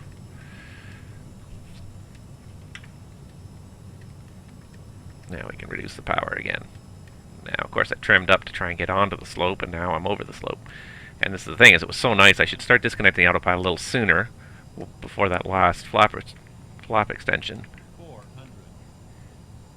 Too low. Terrain. Okay. Runway is visual. Disregarding. Too low. Flaps. 200. Sink rate. 100. Sink 50, rate. 40, 30, 20. Too low. Flaps. Wow, she really wants to float. Flaps. So is it going to give me that terrain warning every time if I don't have flap 46? Flap 45? Alright, thrust reversers are green. There's 80 knots. There comes 60 knots. So maybe the flap 30 experiment was not a good one, but, you know, it was certainly worth a try. I think we just missed that one, so we'll have to go to the next one. But yeah, it was the first time. I mean, like I said, I've tried to find information about it, and I haven't been able to find too much information out on the internet about whether or not a flap 30 landing is considered normal in the CRJ, or whether it always has to be that full flap 45. Until the aircraft has come to a complete stop.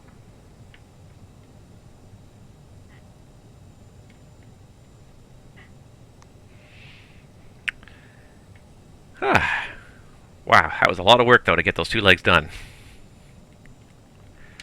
Portland traffic, SkyWest 5787 is clearing runway 10 right, taxiing to gate Delta 9er. Alright. Go ahead, get the lights off.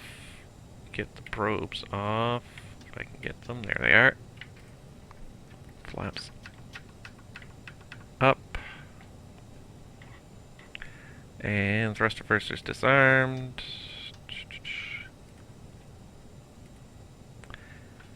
So still, that glide slope still doesn't quite want to track the glide slope well. And it's just like that last couple miles. It starts out really super stable, and then it just, I don't know if it falls behind the speed curve or what, but it really it has a hard time at the end there, maintaining as you slow down, maintaining the glide slope. Alright, after landing check. APU is not starting yet. Transponder is staying on for the taxi and flaps are up and 0. Lights and strobes are all set and probes are off. The after landing checklist is complete. Nevertheless, here we are, made it to Portland. Whew. But that is the regional airline pilot life. It's a little tiny bit better when the fact that you have 2 people. But it really is. Like, it's just like you take off and barely even leveling cruise sometimes, and you're already briefing the approach. You're briefing the approach sometimes before you even level off in cruise, because you have to get out of the way. Your cruise is 1 to 2 minutes. Okay, so standard operation landing is 45, and 1 engine is 20. Okay, there you go. So I will do all flap 45 landings from here on out.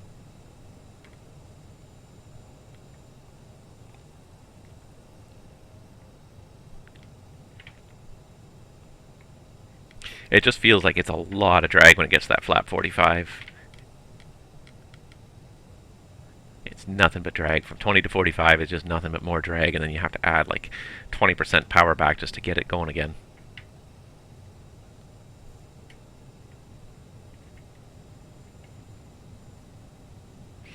Alright, so looking for gate Delta 9er.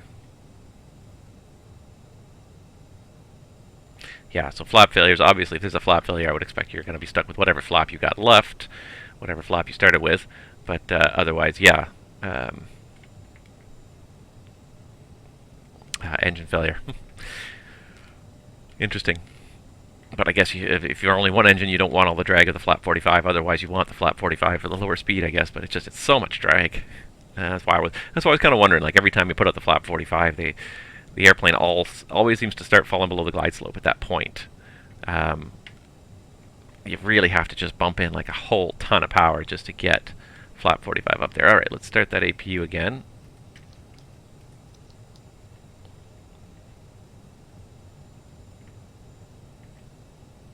Just waiting for the APU door to open here in the corner. I seem to have probably gotten it stuck.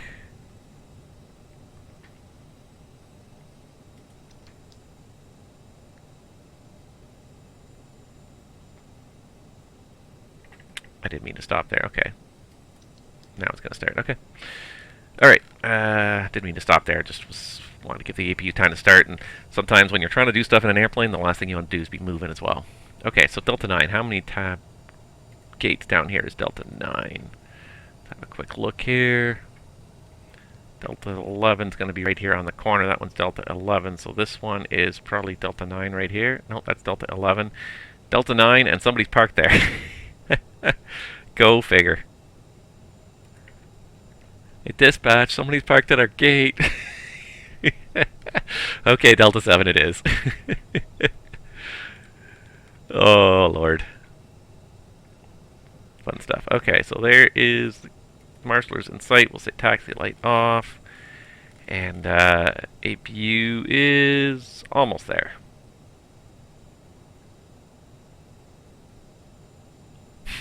Delta 7. Thank you, Travis. Isn't that funny? I like having a little bit of AI traffic in here. It's a pity the AI traffic never seems to move, but at least it creates a little sense of traffic at the airport, even if the paint jobs are not quite right. They parked at Delta 7 and Delta 9 since yesterday. Thank you. Wow. You are really on with my research today. Okay, so the taxi light's off. The APU is available. Excellent. We just got to stop here. One of these lines probably says CRJ 700, but I can't read what it says from this angle here.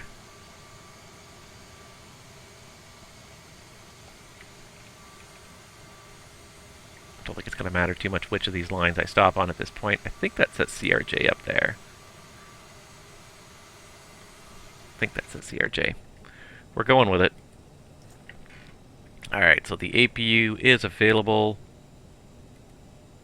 Engine 2 off. And engine 1 off because we already done the fuel pressure check. So we only need to do it once a day, I believe. Shut those off. That can go off. That can go off. And that can go off. Alright, and shut down checklist. And while I'm doing that, let's open the door.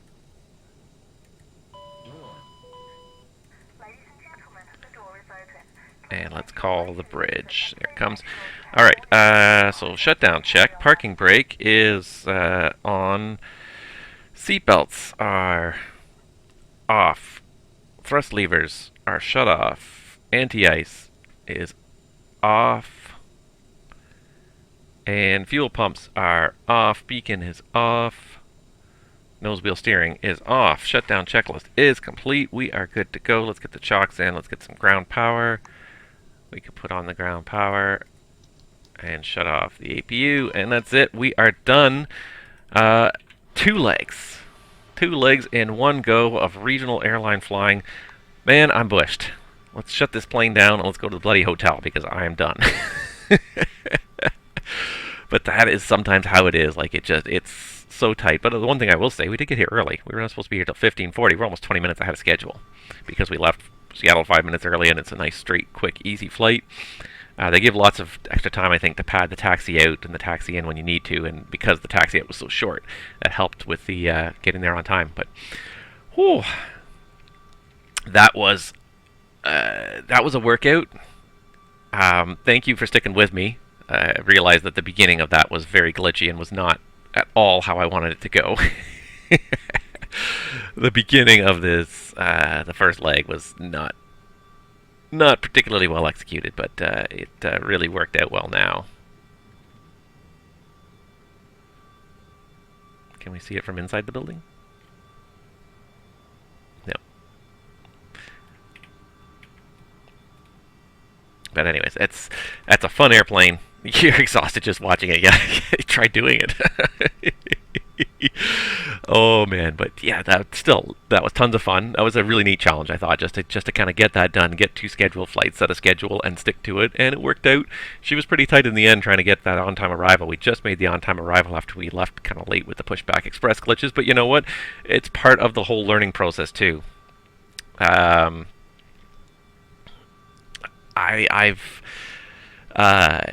part of the learning process. Like, this is a new sim. There's a lot of very new stuff about it. So I'm still learning it. I'm learning this airplane. I'm feeling fairly comfortable in this airplane, but I won't say I'm an expert by any means yet. So I'm still learning it. I'm still getting used to it, how it handles. Trying and pull off some good landings, even though the plane wants to pitch down on final. But getting better at staying ahead of it, watching it. So I'm looking forward to this. I really do. Like, a day like this convinces me that we can do a pilot's life as SkyWest. The only things that really kind of make me sad about it a little bit is just missing FS2 crew. Having some interactivity of hearing people, exiting the airplane, calling for the fuel truck, that sort of stuff, that interactivity, and of course having an FO who reads checklist to you and helps you out with what you're doing. Without that, it feels very kind of lonely still. It feels very much single pilot flying, and that's of course not the realistic airline experience. The realistic airline experience is a multi-crew environment. So that's the one thing that's kind of missing. I'm hoping that FS2 crew is working on the CRJ, and hopefully it'll launch soon. If that is the case, then I have no doubt that we can fly a pilot's life on the CRJ for a season or 2 at least. And then if that really gets boring or loses its charm, we can always go back to flying for another airline for P3D. But I think that's a good idea. I think we're going to do that. The P3D platform is good, but it's reached the end of its life, so I think we're gonna work on that. Anyways, thank you guys so much for watching. That is it for me for today. I had tons of fun.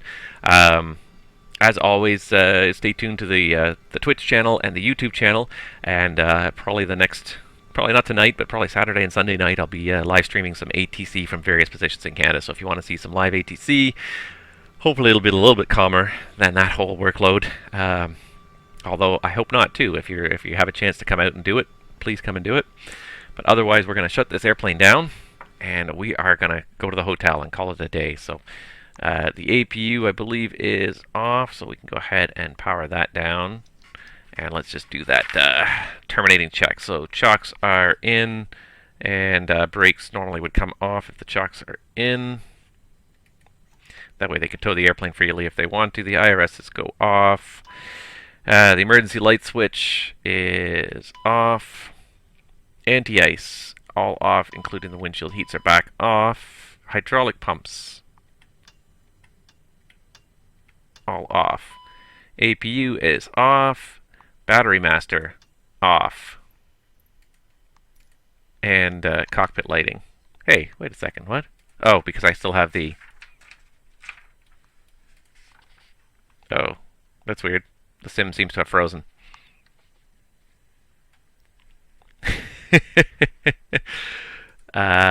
Oops. So, I don't know what just happened here, but the sim froze because I powered the battery off without turning the GPU off, and that froze the sim somehow. So, I guess that's a... Oh, there we go. Now it finally kind of figured it out. Interesting. There we go. So there, now the power's off. Yeah, so that's it. Thank you guys for watching. And thank you, It's Cat 3 for the follow. I I appreciate that. Like I said, stay tuned for the next 2 nights. I'll probably be doing, not tonight, but Saturday and Sunday night. I'll probably be doing some live streaming ATC. So make sure you follow me on YouTube as well, youtube.com/CaptainNabs, and same as the Twitch channel here. And follow me on there because I usually live stream my ATC through YouTube because I don't know. I find it's a bit of a different interface. I kind of like both of them right now, and I haven't decided which one I really want to stick with long term. So I'm still kind of testing them both out, seeing which one I like better. But anyways, thank you guys so much for watching. I'm going to go. I hope you all had fun, and we will see you guys all real soon out there on VATSIM. Take care.